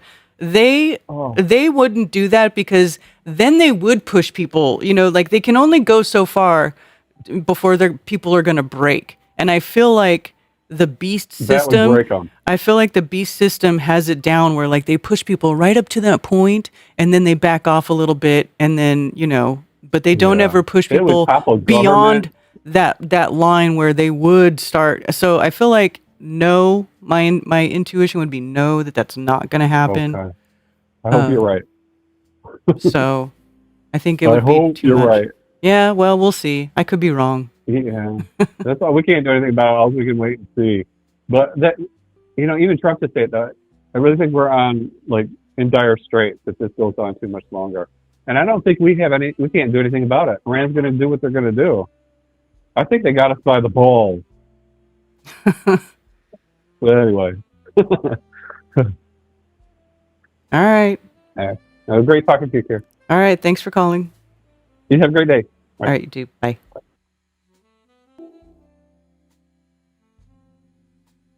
So trees turn into coal, not mountains.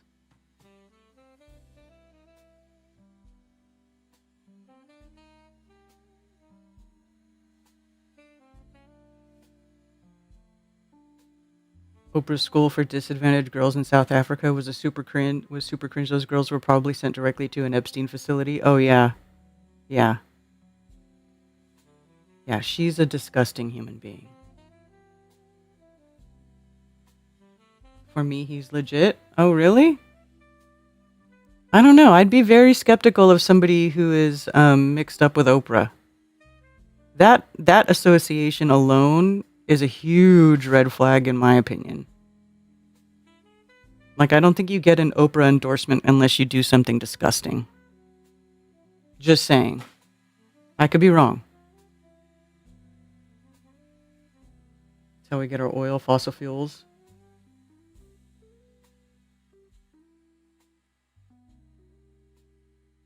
NDB.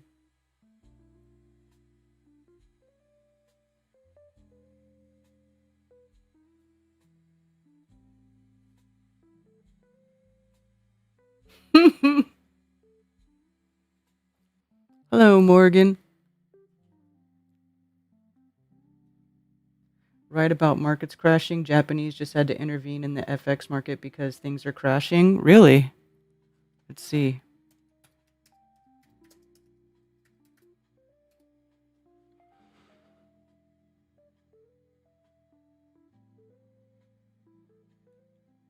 Oh, it's showing me where no, Japanese.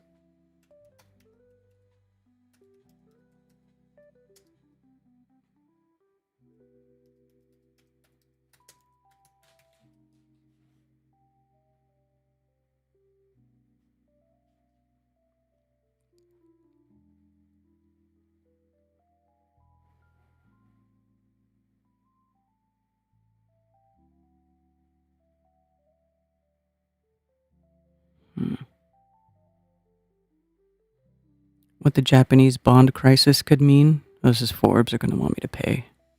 I can't look at that.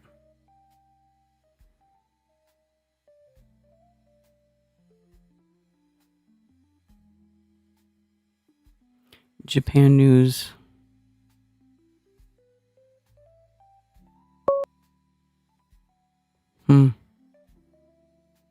How do you look up what you're talking about? Thank you for calling Coffee Talk. You're on with Karen B. Hey, it's Dennis. What's happening? Hey, what's up, Dennis? Africa, since you mentioned it, but I got a class in less than 5 minutes, so I'll be I'll be brief.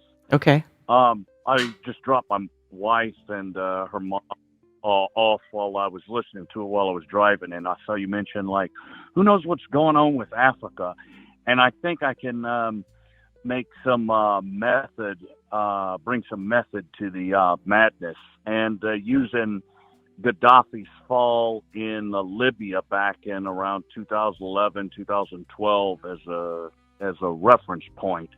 And I think I'm glad to say things have been going overall in a good direction. So, yeah, I listened to the Duran, that program with the two Greek gentlemen. Mm-hmm. I'm going to be meeting them, in Chattanooga on August the 1st and 2nd, although I think that conference is perhaps a bit too, rich, a bit too expensive that's why I haven't mentioned it, like the Right. astronaut encounter at the Ark.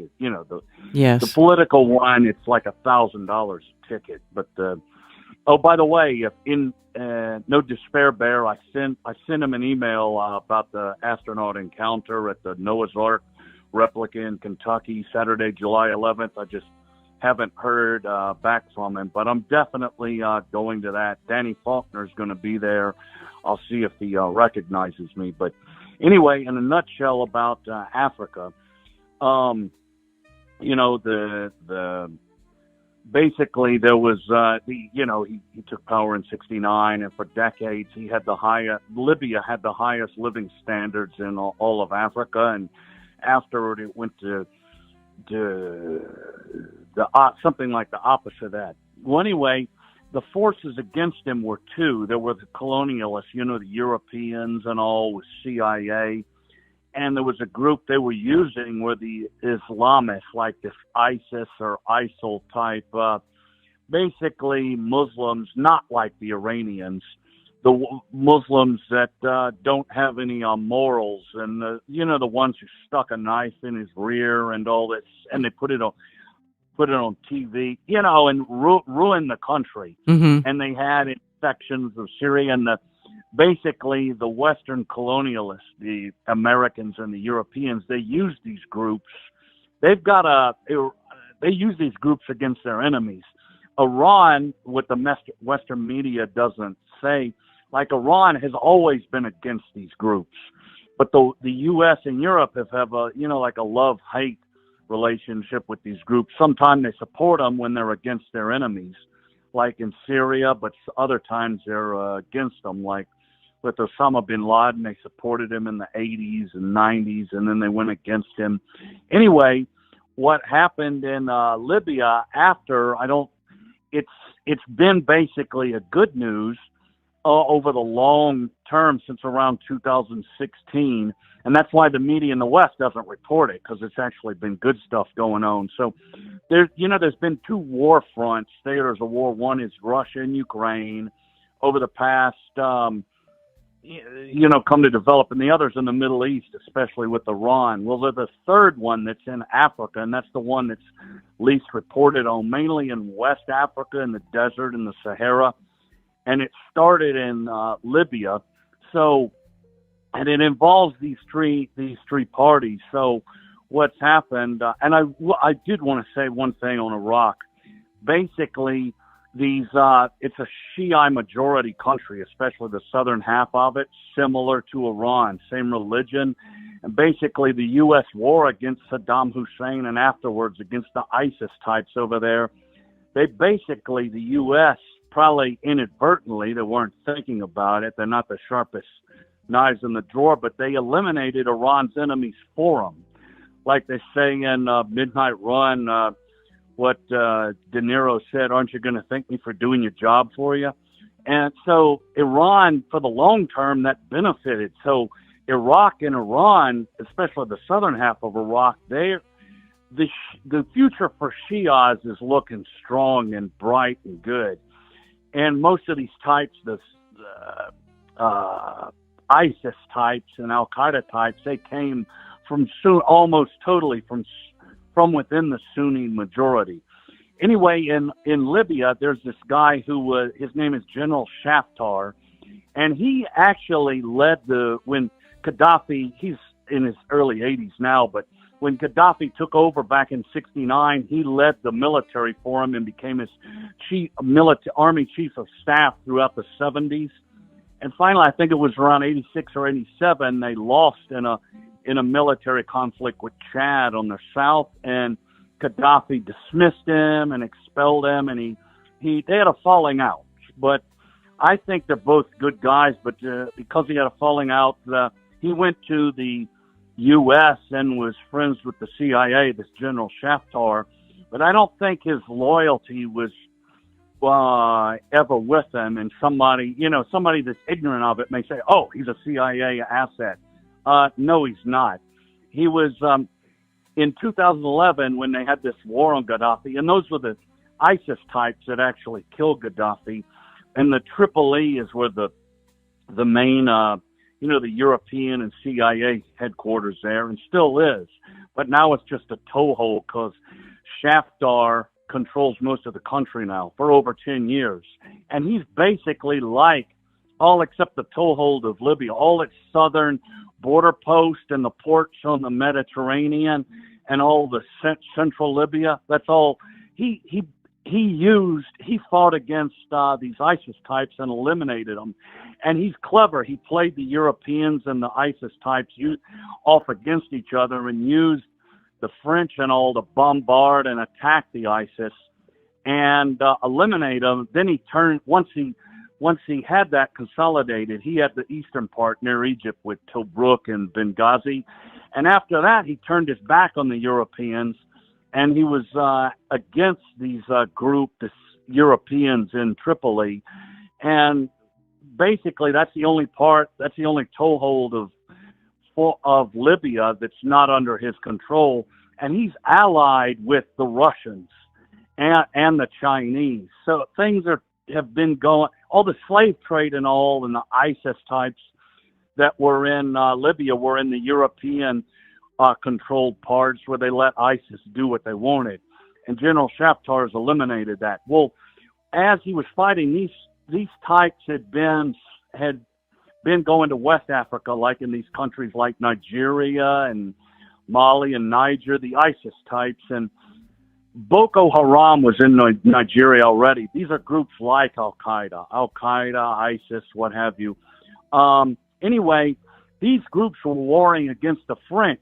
And finally, in 2021, there were military figures in 3 countries similar to General Shaftar or similar to Gaddafi that rose up. They overtook the French puppets and kicked out the French totally. These were in Mali, Niger, and Burkina Faso, and they 3 into sovereign state governments, and they're alive. They're called the Alliance of the Sahel. Sahel's the region of West Africa, and the Western governments like Europe and the U.S. have been supporting ISIS and Al-Qaeda types to war against them because they can't stand them having their own independence. Because African countries, one bit of history, they got their independence from old French and British empires back in the 50s and 60s, but it was neo-colonialism. Like officially they got independence, but really they put a black puppet, or I don't know, an Uncle Tom, whatever you want to call it, in power, and the Europeans and the colonialists still suck the former colonies dry economically. But this Alliance of the Sahel has kicked them out permanently. That's more like a more complete stage of freedom or end of colonialism. And these people are these groups, this Alliance of the Sahel, these sovereign, they're African states. They're also allied with Russia and China and General Shaftar. So there's still a war going on between these ISIS types, but that's basically the geopolitical in North Africa and West Africa, what's been going on since Gaddafi fell in a nutshell. So it's been in general overall like with Russia and Iran, from my perspective, it's overall bit by bit, it's been heading in a good direction. But you probably won't get that truth from the mainstream media in the U.S. But yeah, that's all I got. All right, Dennis. Thanks for calling. All right, we'll see you. All I right. got to get to class. All right. Have Right. fun in class. He's got to get to class. He says he had class in 5 minutes. That was a 10-minute call. I did ask about Africa. U.S. fans at World Cup trigger seismic sensors.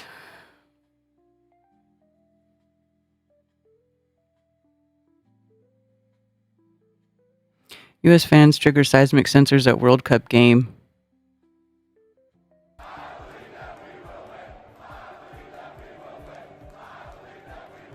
Was that an earthquake? No, just the U.S. World Cup goal!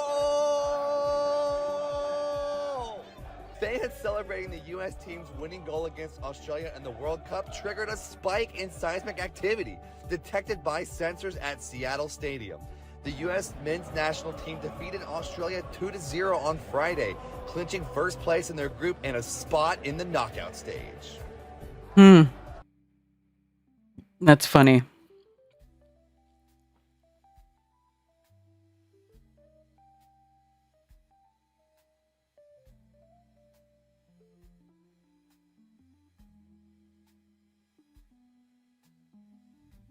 Infranomics channel.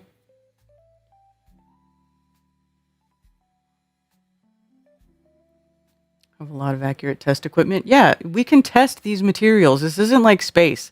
This is why it's funny to me that like flat earthers, or people who claim to be of the Zetetic mindset fall for this nonsense about there being giant tree stumps, that mountains are giant tree stumps, when this isn't like space, where we are free to go to these places, collect a little bit of material, take them back to a lab, and test them. We can test these things in a lab to see what they are, and nobody ever does it. Same with these people with their meltology bullshit. Like, go get some bricks, put it in a kiln, melt it. What does it become? Does it become, the same material as these other mountains and stuff that you say are from melted brick buildings? Like, does it turn into sodalite or labradorite or quartz, or does it turn into marble or anything like that? No, it doesn't. These things can be tested. Nobody ever does it. They just push fantasy stories, which is why I really had to scale it back, because too many grifters have been allowed into the space to propagate nonsense lies that are then being pushed into the group mindset as like, you must go along with this, or you're a shill type of thing. I mean, like, I was commenting on something on X, and I was like, it was somebody who said that something was a giant tree stump, and I was like, no, and I was, whatever I said, I was, trying to logically explain why you guys are wrong about stuff. And they're like, oh no, your globe model, blah, blah, blah. And I was like, I didn't even say anything about the globe. We were even freaking talking about the globe. And you think just because I don't believe in giant tree stump mountains that I'm a globie? Like, screw you. Thank you for calling Coffee Talk. You're on with Karen B. Hi, Karen. This is Lloyd. Hello, Lloyd. I'm an old person. I got drafted 56 years ago yesterday, or tomorrow, actually. But I had a cousin who was a shrink, and in her doctoral thesis, she put people into deep trances and would read a statement to them. Mm-hmm. And every time there was a negative in the statement, they would omit the negative. And there's a real big flaw in the Lord's Prayer. It's lead us not into temptation. Mm-hmm. It should lead us away from temptation. Or whatever it's worth. Mm-hmm. What's the difference? What's that? What's the difference? Well, one of them is leading you into temptation, and the other one is lead us away from temptation. Because the subconscious omits it. Uh, the, Oh, I all see the other, what you're saying, because your subconscious omits the not part. the negative, yes. Hmm. The Ethiopians theirs is lead us on thy path, God's path. Mm-hmm. I'm not sure of the other different faiths, but I'm sure. Well, most prayers are in the form of affirmations. The Lord's Prayer just happens not to be, for whatever it's worth.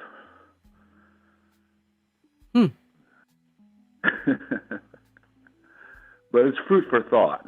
Yes. And it makes you feel much better when you say, lead us away from temptation.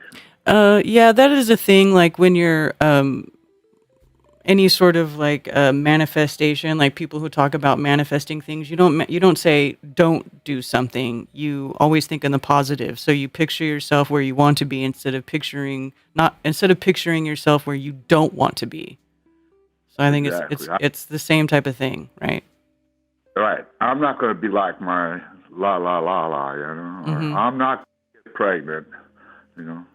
Mm-hmm. I have a real good example of that one. Yeah. But it takes along as a crazy story.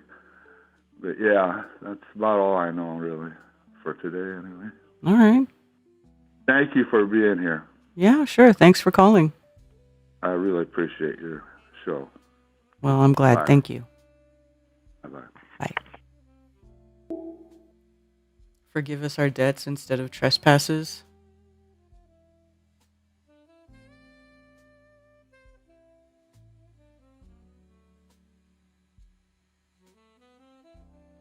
Yeah, that makes sense about the staying in the positive. So even when I was years ago, when I was really getting into looking into animal communication, the woman who's like the one of the most famous animal communicators, like they did somebody made a documentary about her, and it was like animal spirit, or I forget, but anyway, part of the story of that documentary was this Black Panther who had been held in captivity in different facilities in Africa, um, and they had somebody named the Black Panther Diablo, and he was like known for attacking keepers and stuff, and like was a very dangerous cat. And then once the people that ended up with Diablo brought this woman in as the animal communicator to speak, to try to figure out what was going on with Diablo, because they had tried everything and they wanted to try just anything. So they brought her in, and then like basically she conveyed that he didn't like being called Diablo, like he didn't like being called the devil. Like he knew what that name meant and he didn't like it, and so they changed his name to Spirit. And then he became a nicer cat and blah, blah, blah. Anyway, it's a really beautiful story. But in her talking about animal communications, she always says, if you're trying to convey a thought or an idea or a message to an animal, you can't do it in a negative. You can't be like, don't do this, don't do that. If you, like, for an example would be, if you're trying to get your dog to stop barking, you don't say to them, don't bark. You send a picture or an image of the dog not barking, like sitting quietly or positively, like instead it's more like just sit quietly instead of not stop barking. Anyway, that's the whole thing behind that. I think there's something to that though. That story is where Maya's a baby kitty spirit got his name. It's a beautiful story. I love it. It's like one of those documentary things where if I watch it, I'm crying. I'm crying. You know what I'm saying? What's up, love bunny? Your mom triggered seismic sensors? That's pretty funny.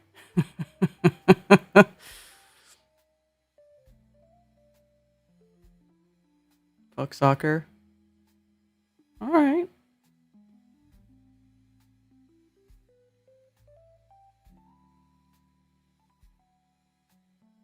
Prayer by St. Francis. That's the one who's the patron saint of animals, right? Lost animals or whatever. My kitty cat's up here running back and forth. She's being cute. Foxy. Kitty, kitty, kitty, kitty, kitty, kitty, kitty. Hi, Foxy. Lee, what's up, Thunder Chicken? I grew up attending the Episcopal Church, and trespass was part of the prayer, not debts. Yeah, I remember trespass, not debts. Like two mothers watching children climb a tree. One says, don't let go, and the other says, hang on. Stay positive.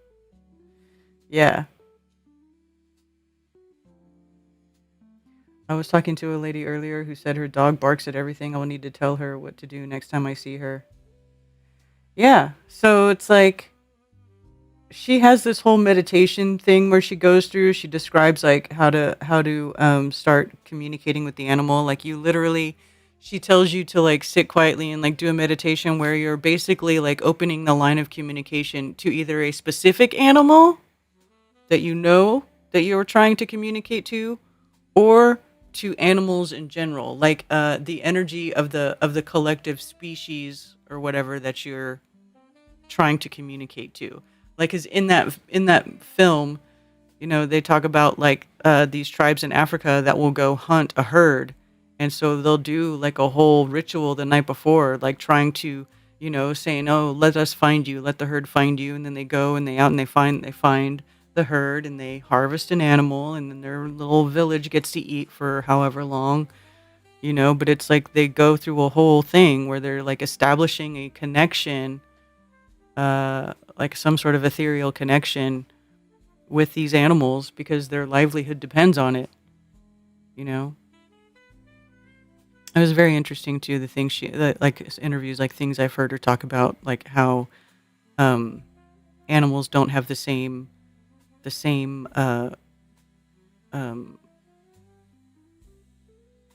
what do you call it? Like they don't cling to the physical world as desperately as humans do. They don't have the fear of death. Like it's just part of the cycle for them. Which it should be for us too. It should be just part of the cycle. While of course making the most of your life while you have it. Of course. DIY lazy river in the background. Is that what I'm looking at? 200 feet of lazy river. Oh Lord, that looks like a nightmare to set up, and you would have to have all of that space, that much flat area to do it. Huh. What? That does look fun, Jonna.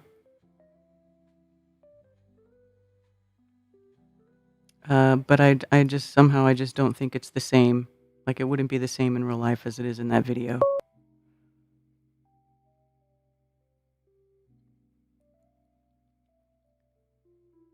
Thank you for calling Coffee Talk. You're on with Karen B. Hey, Karen B. Tony Coriolis. What's up, Tony Coriolis? Not much. I do like the animal communication stuff you're talking about. How long ago were you into that? Before the flat Earth thing came around, I was really heavy into that type of stuff. During that time, I dig it. 2015, 2016 time frame. And you said there was what, a movie that you saw? Yes. Let me see if I can. Can you just repeat that or pull it up on your computer? That way I'll find exactly which one it is. Yes. Awesome. And then, so there's someone who was in the chats over here, and I don't see her as much anymore, but Artist Seer, remember her? Yes. Miri. Yeah, Miri. And she brought up something to me one time where I was like, oh, that's interesting. And I did not know that, like, the Chinese zodiac going with the 60 cycle that it does, it also counts off, like, each day, month, and year as being, like, of an animal. So today is, like, the fire rabbit day.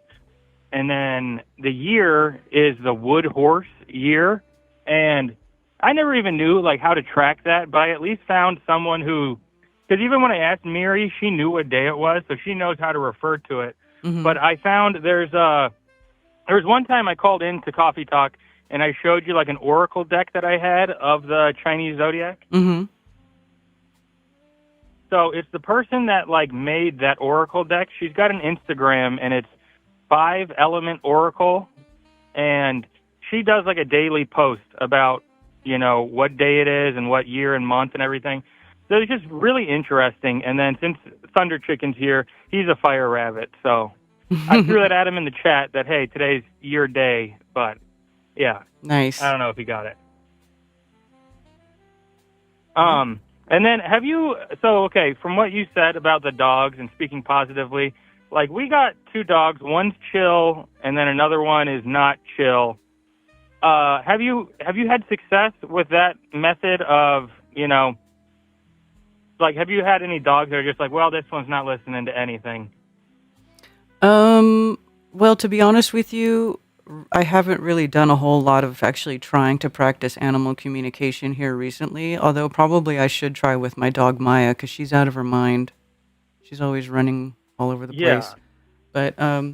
But also, I mean, you can only do so much too because the animal has free will. If they don't want to listen to you, then they're not going to listen to you, Totally. So there's that part of it too. We got one that just, he's programmed not to listen. Yeah. But I will be thinking of what you said next time trying to deal with him. yeah, so the movie that she's in is called The Animal Communicator, a documentary. I think it's just a little over an hour long. It's really not that long of a movie, but it's really great. I think you can find it on YouTube too. I'm pretty sure you can find the whole thing on YouTube. Gotcha. I'm going to re-listen to this and be looking out for that 100%. Yeah. And there's on her, there's, she has other interviews and stuff on YouTube you can watch where people are just asking her about animal communication, etc. So, and her name's Anna Breitenbach. Now, Karen, take this as a very light suggestion. But are you pro doing interviews with people? I think that sounds like a great guest to get on if it's possible. Are you open to interviews? I am. I'm open to interviews with people that I find actually really interesting. She's in South Africa. I would love to talk to her. I just don't know that I'd be able to.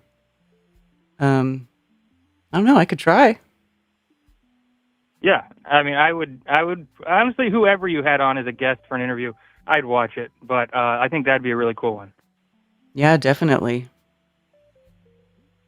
And then another person for a potential interview who I found her on Instagram, and I saw that you already follow her. That one lady that's building like underground cave system in her house.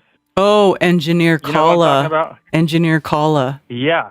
She's amazing. Really cool stuff. I love really her. Cool. Yeah, I love her. She's got a huge following. Is she in Virginia? You know what? I'm actually not entirely sure where she's at. I don't know, but I've been wondering, and then I think I saw in a recent post, she said something about, like the dumpsters that are full of rock. She like followed them to see where they're going, and it's like a quarry in Virginia.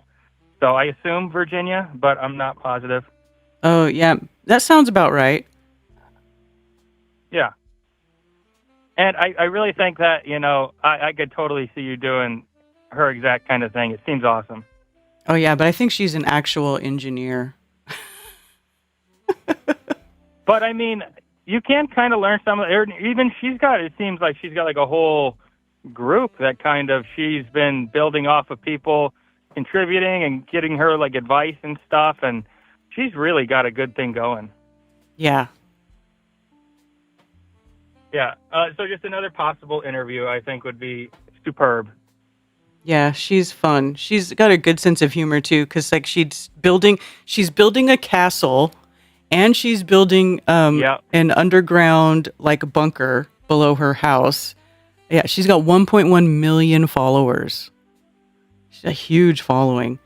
And then she's building a castle. I love her because she splits rock, like using these pegs, like with a peg and hammer. Have you seen those videos where she's like literally splitting giant stone that she's using, and she's stacking it up so she can build her castle? And then she'll have I never knew about that. Like, yeah, go ahead. You're good. Oh, just like the expanding grout and everything that she'll use sometimes too. Mhm. I'm learning a lot just from watching her stuff. Yeah. Yeah, and then she dresses like a 50s housewife. Like she looks like she's from 1950. It's like June Cleaver is like building an underground bunker and a castle. I love Engineer Kala. Yeah, totally. And just stacking up rocks all tall too. It's so cool. Yeah. Yeah. Yeah. Well, yeah, Karen. Those two people I think would be great for an interview.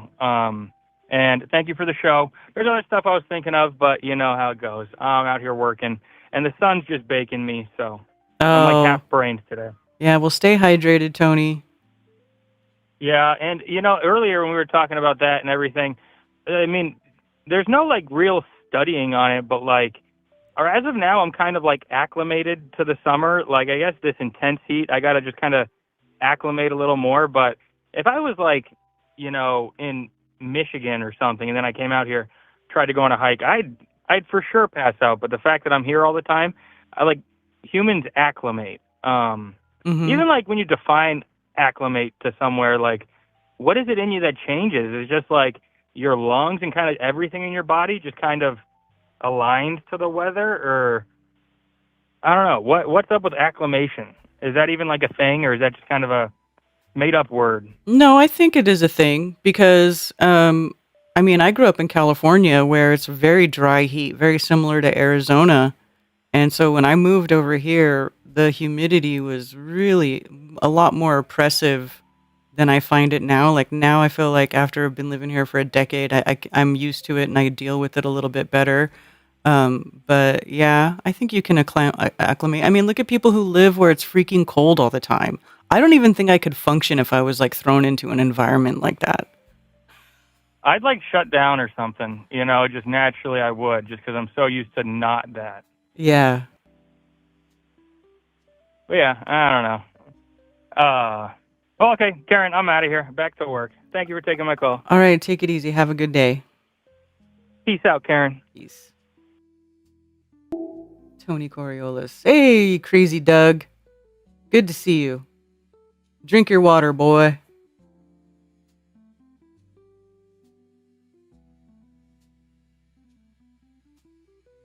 Oh, it's okay, Sheepdog. I don't even think I noticed. Selective hearing. They may not hear you tell them to go off the couch, but they sure as hell hear you when you open a bag of chips, right? Right? I'm gonna watch Love Stuff Like That. Yeah, that's one of my favorite documentaries. Chinese zodiac uses real creatures except for dragon being considered mythical. You know what, Jana? Speaking of dragons and them being a mythical creature, Anna Breitenbach, the animal communicator that we were just discussing, there's an interview that I listened to of her where she was taking phone calls from people. And so they were asking her, what about the energy of dragons, right? Somebody called, because they were talking about, is there an energy of dragons? And she was like, she didn't even miss a beat. She was like, oh, yes, definitely. Right? So there is a energy or a consciousness associated with what are dragons that she seems to have tapped into. And if you watch her documentary and you follow her posts, and she gives talks and presentations every so once in a while, like virtual things that you can go on and watch and stuff. Like she does a lot of stuff. And it's like her stuff just keeps getting validated over and over again. Like she is definitely talking to some creatures. It's really trippy. And she even talks about how she's like, there's nothing special. She's like, I just do it all the time. And so now I'm just like, she does it so much and she's practiced it so much that it's, that she has such an open communication, she's really flexed that whatever muscle, quote unquote, in her brain or whatever it is. But yeah, she was saying that there definitely is a dragon consciousness, and the whole thing with dinosaurs not being discovered until the late 1800s, and there not being really anything about dinosaurs written in any sort of ancient texts, really. So it's like, well, But they sure did talk about dragons, didn't they? So maybe the dragons, maybe dinosaurs were dragons and they were hunted into extinction, um and that is the consciousness that she's talking about. I don't know. So in that regard, Jana, maybe the Chinese zodiac isn't using all mythical animals. Maybe the dragon isn't a mythical animal. It's just an animal that doesn't exist anymore. Possibly. Isn't the astronomical part of zodiac making 13 as the number? What is that? I don't understand that question. I'm not familiar with Chinese astrology. Like Western, they have planetary hours that sound similar to this concept. Just like every day of the week corresponds to luminaries, so does every hour. Yeah. Sidereal astrology, Chinese, is still based off a cycle of 12 signs. Only sidereal uses 13.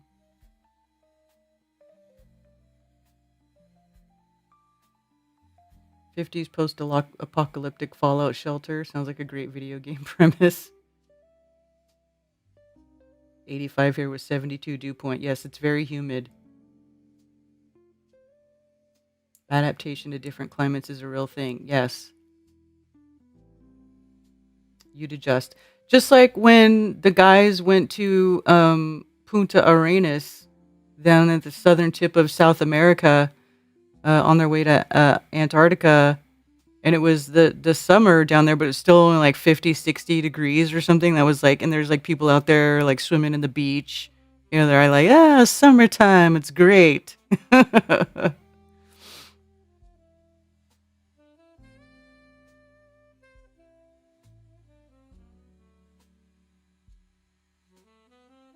a water monkey. Seahorses are water dragons. This wood dragon likes the forest. Yes. Seraphims are the fiery ones in winged serpent. He was here earlier, NDB. Electric eels mistaken as dragons? No. Why would an electric eel be mistaken for a dragon? Were ancient people retards? I don't think so.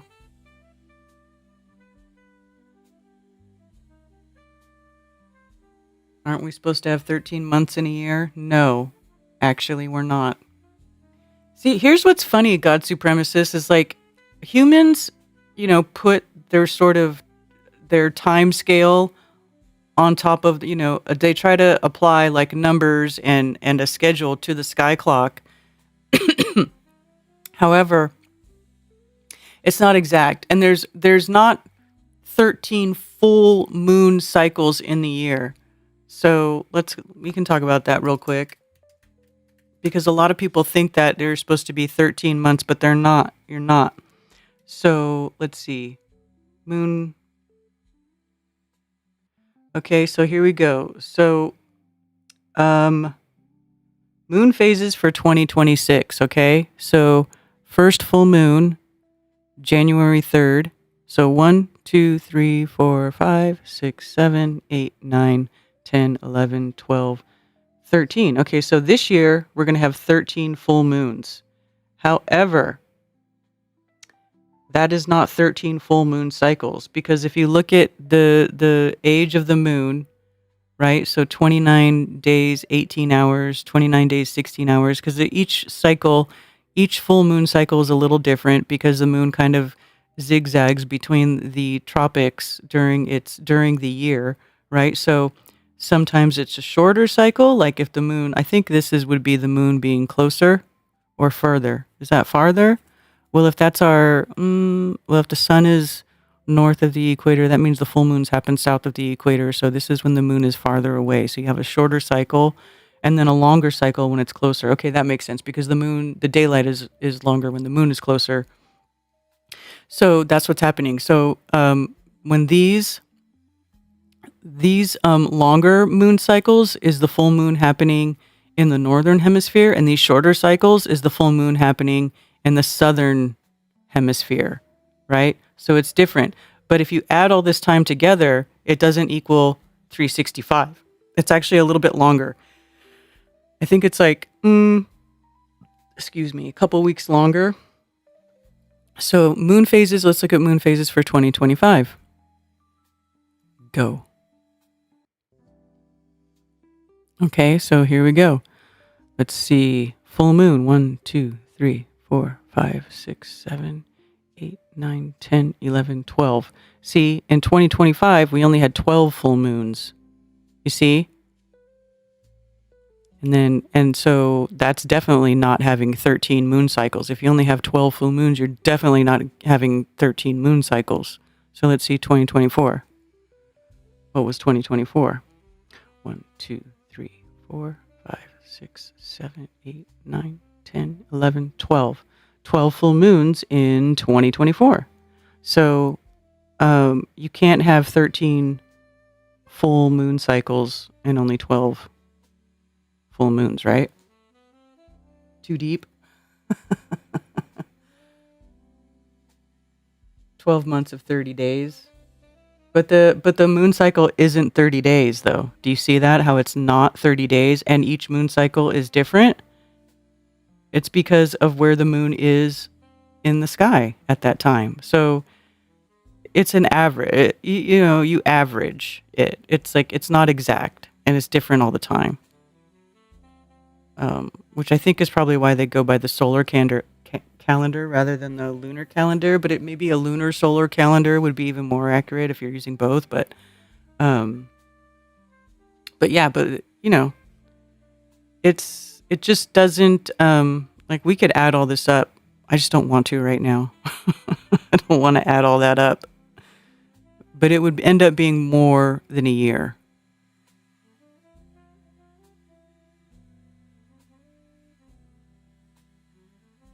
Evidence is strong that there were only 360 days prior to 760 BC. The Babylonian calendar worked on this, then a reset happened and moved the sun.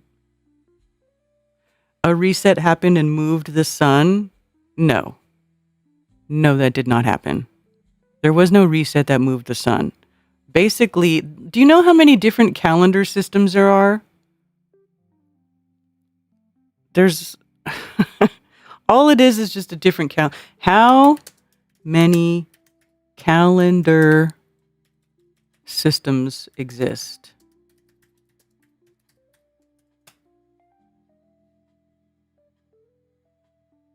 Hundreds of calendar systems have been used throughout history with major families including solar, lunar, and lunisolar types still in use today.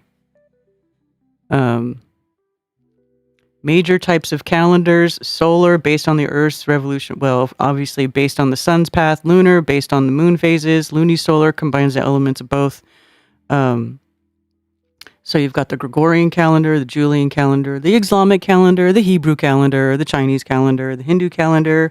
And then, of course, there's also like the Mayans and different Native Americans. And they all use different times. Like there's a culture where they go by like what is it? It's like a 20-hour day or something like that instead of a 24-hour day, and hours are different lengths. Like you can basically break it up into any sort of calendar system that you want. You just have to keep tweaking the numbers until it, works out. That it can be repeated, like cyclical, right? Because that's what it is. So no, I don't believe that happened.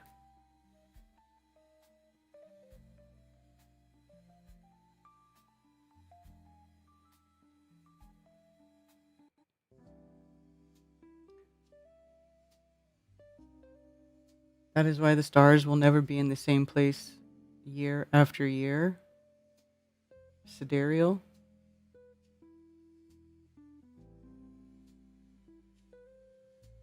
More likely another object hitting the Earth during Babylonian times. I mean, I don't know anything about that. Cool story, bro. Are you guys watching? Never mind, I'm not even going to say it. Lucas made an app with calendars, but I've got it, but can't follow it. I know, Liz. I know what you're talking about. Lucas he made this app that has all these different calendar types in it. I don't understand them. I don't understand them. I'm too used to the mainstream Gregorian calendar system that we have now, whatever. It's just a way to know, for everybody to coordinate with each other on a time and a place for things to happen. That's all it is. I don't even care about using some special calendar system. Like, it doesn't matter. What you do with that time is better than how you count the time, in my opinion.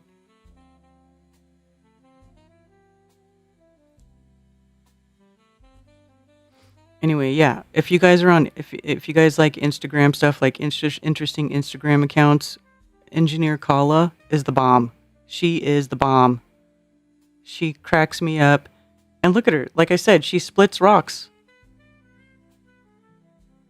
The first time, it's relatively easy to subdivide, and I'm not going to cut this video so that you'll be able to see exactly how long it takes to do a split, and notice the change in pitch.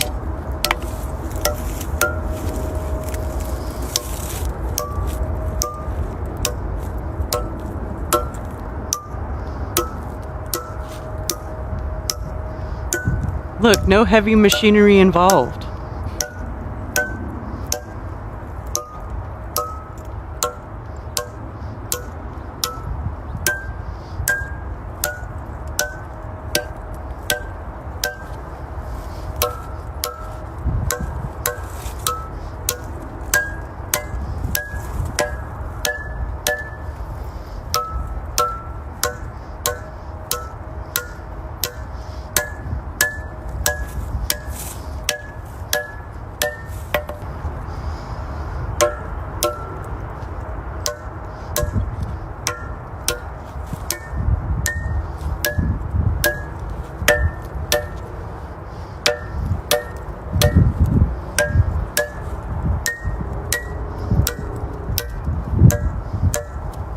Did you check out the Colin Furze tunnel build? No.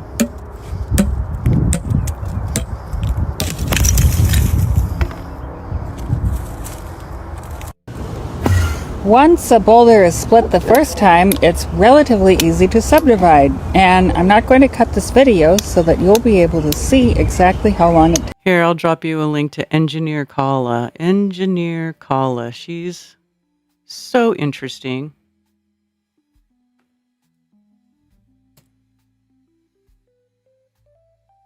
Singing Stone. Yeah, it's fascinating.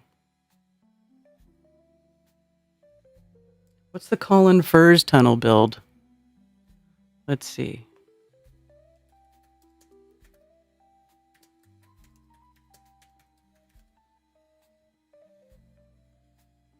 YouTuber allowed to build tunnel under garden. A YouTuber has won retrospective planning permission to burrow a tunnel between his house and shed. Colin Furze spent 3 years digging the passage by hand under his Lincolnshire garden without permission.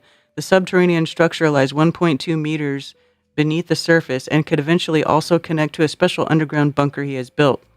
Mr. Furze from Stanford said he wanted to do it because he thought it would be cool. Planning documents from South Kesteven District Council show the bunker was granted permission 8 years ago. However, tunnels to connect his house, shed, and bunker did not have permission. This proposal is partially retrospective, with a large portion of the tunneling works having been carried out, the document stated. Mr. Furze has been documenting his progress to his 12 million YouTube followers after beginning the tunneling project in November 18. Initially, the tunnel was a secret, but millions have since watched his exploits and the tunnel currently connecting his kitchen pantry with his shed. He said the response had been positive, adding, "If you ask people about tunnels, they love them."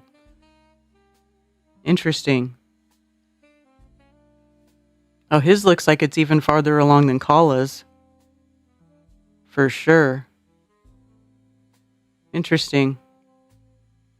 I want to build a tunnel, underground bunker. I don't really know why. I don't really want to hang out underground all the time. I actually like it above ground. I like the sunshine.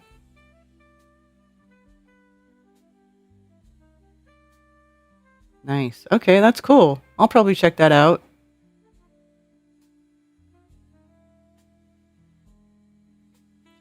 So Mark Sargent should be back? Is Mark Sargent supposed to be back this week? I don't know if DJ's around, but last when I did, what do you call it? The Strange World with DJ last week. He said that it would be this tomorrow would be the last day without Mark Sargent. I guess that makes sense because after this it will be, well, the 30th. It'll still be June 30th. So he should be back on the grid before the 30th, I guess. So it'll be interesting. It'll be super interesting to find out what Mark was doing, how it all turned out, if he crushed it, if he got, ejected after the first whatever. A tunnel to the chicken coop to collect the eggs. That's funny. It's a fun series to watch. He's since added a garage to the front garden that'll rise up out of the ground. Oh! Like the whole garage? That's weird. I'll have to check out his channel.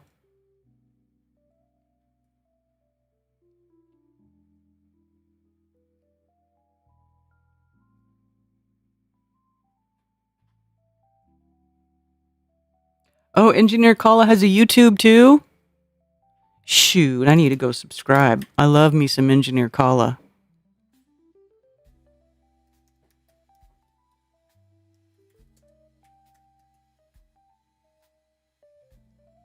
Yes. Oh, she's only got 39,000 subs on, I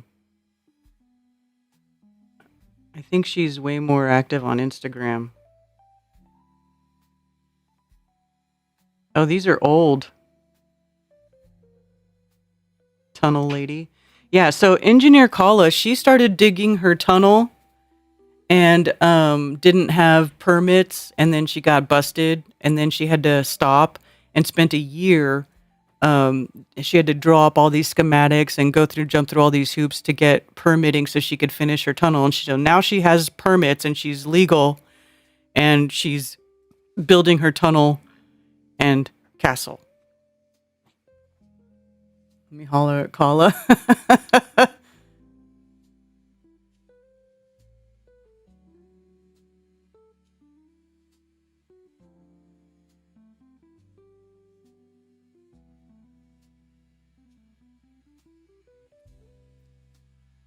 Yeah.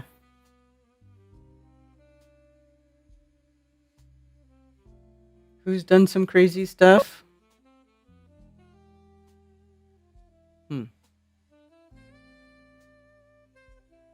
Thank you for calling Coffee Talk. You're on with Karen B. This is Lloyd again. Hello, Lloyd. I was watching your video on the gal splitting the stones. Mm-hmm. I'm on a little island west of Bellingham, and we have an old stone quarry where the guy drilled the holes. He used a steam engine to use a drill, and he drilled holes into the stone, and then he would put dowel rods in it, not with a hammer. He just placed them in there, and then he poured water over them. They were really, really dry, and they expanded and just broke the stone right off. Wow. Yeah, it doesn't require all that hammering. Well, I think it just depends on the stone, what type of stone you're working with. Hard stone. Yeah.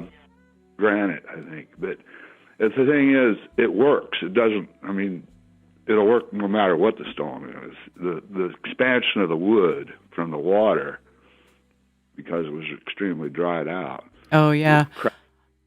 Yeah, I've actually got some big boulders down in my creek where a tree was growing on the bank, and the roots of the tree split the boulder into two. So I have a one tree that it's like you can see one big root is like growing, and the rock is split right in half. Yeah, it's cool. Mm-hmm. Yeah. I was just watching it, so I just kind of thought I'd add a little 2 cents. Maybe she could adapt that and make it a lot easier for her. Mm-hmm. Yeah. But I'm basically blind, and things are crazy. But you have a nice day now. All right, thank you. You're welcome. Bye now. Bye. Still got to drill holes for the dowels. Yeah, but you don't have to. It could be a manual drill. You know, it would just takes longer than if you use a power drill. Had an idea today. Maybe I should become a fireman.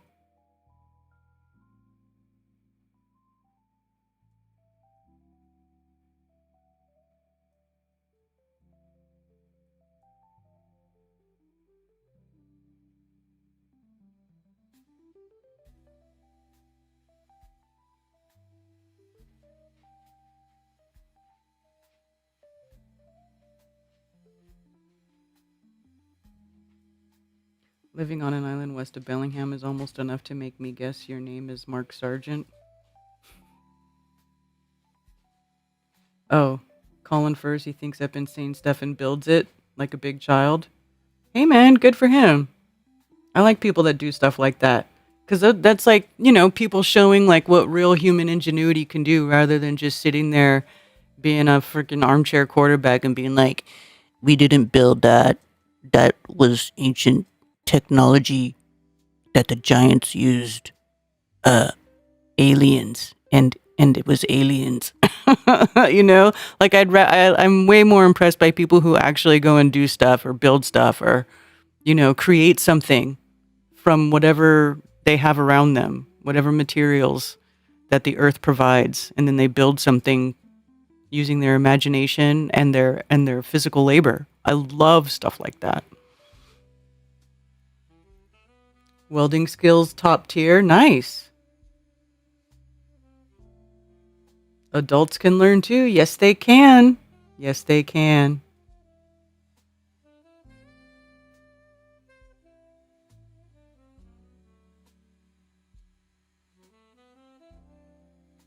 Yeah. I'm not huge on Instagram either, but there's a few accounts on Instagram I do really like, and Engineer Kala is one of them. I follow like some other accounts on Instagram, like Stone Tapper. There's this guy, he's called Stone Tapper, and he's basically a stonemason that works on different, you know, cathedrals and, you know, monolithic type buildings, repairing stone, replacing things, and like he'll go through and he'll explain damage on these buildings and what happens and what it's a result of and blah blah blah. And it's very interesting. It's better than the people who go there and they're like, mud flood, it's Tartarian. Like, shut up, get.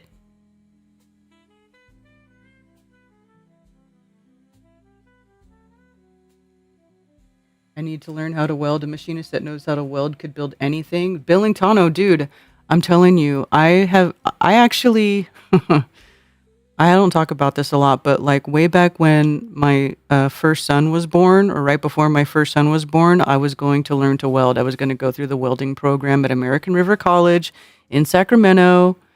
Then I got pregnant and life happened and I didn't do it. And then I got divorced and then I got remarried and the person I married was a monster and I still didn't do it. Well, then when my kids were, you know, like when my daughter was 5 and she started going to kindergarten, I was like, hey, now that they're both in school, I want to go back to school and I still would like to learn to weld.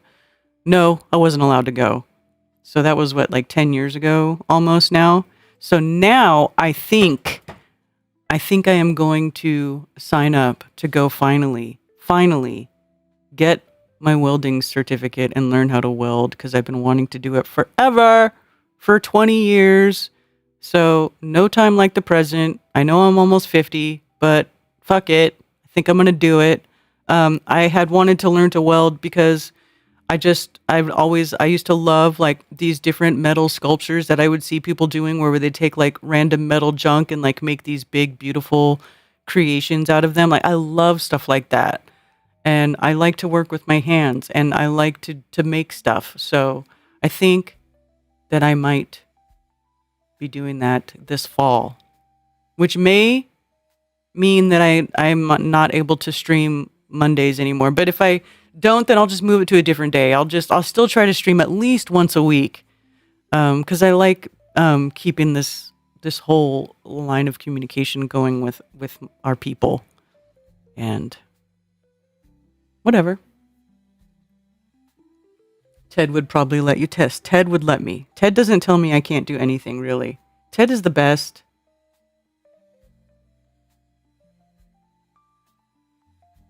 Yeah, the community college. That's where I'll be going.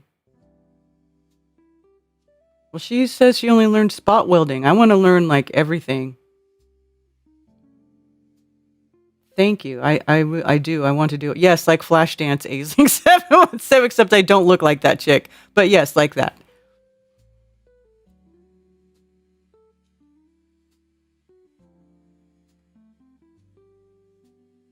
It's never too late. That's right. I'm still physically able, so I would like to go ahead and do that. So I can make all kinds of cool stuff. Yeah, right? It would be fun. Shh. What's up, Redondo Rocket? Thanks for being here. Speaking of, you guys, I'm going to have to wrap it up because I do got to go get my boy from work.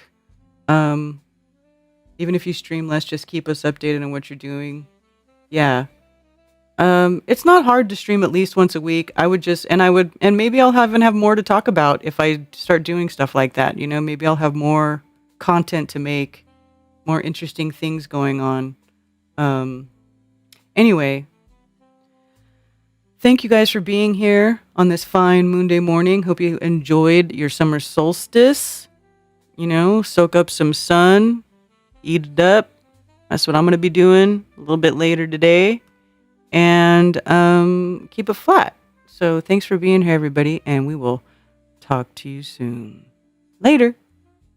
The earth, but I'm not spinning at all. Hi, Hailey, I'm spinning at 120 miles per hour. How about you, Zach? I am spinning 1,000 miles per hour, but I don't feel it. Oh, fuck.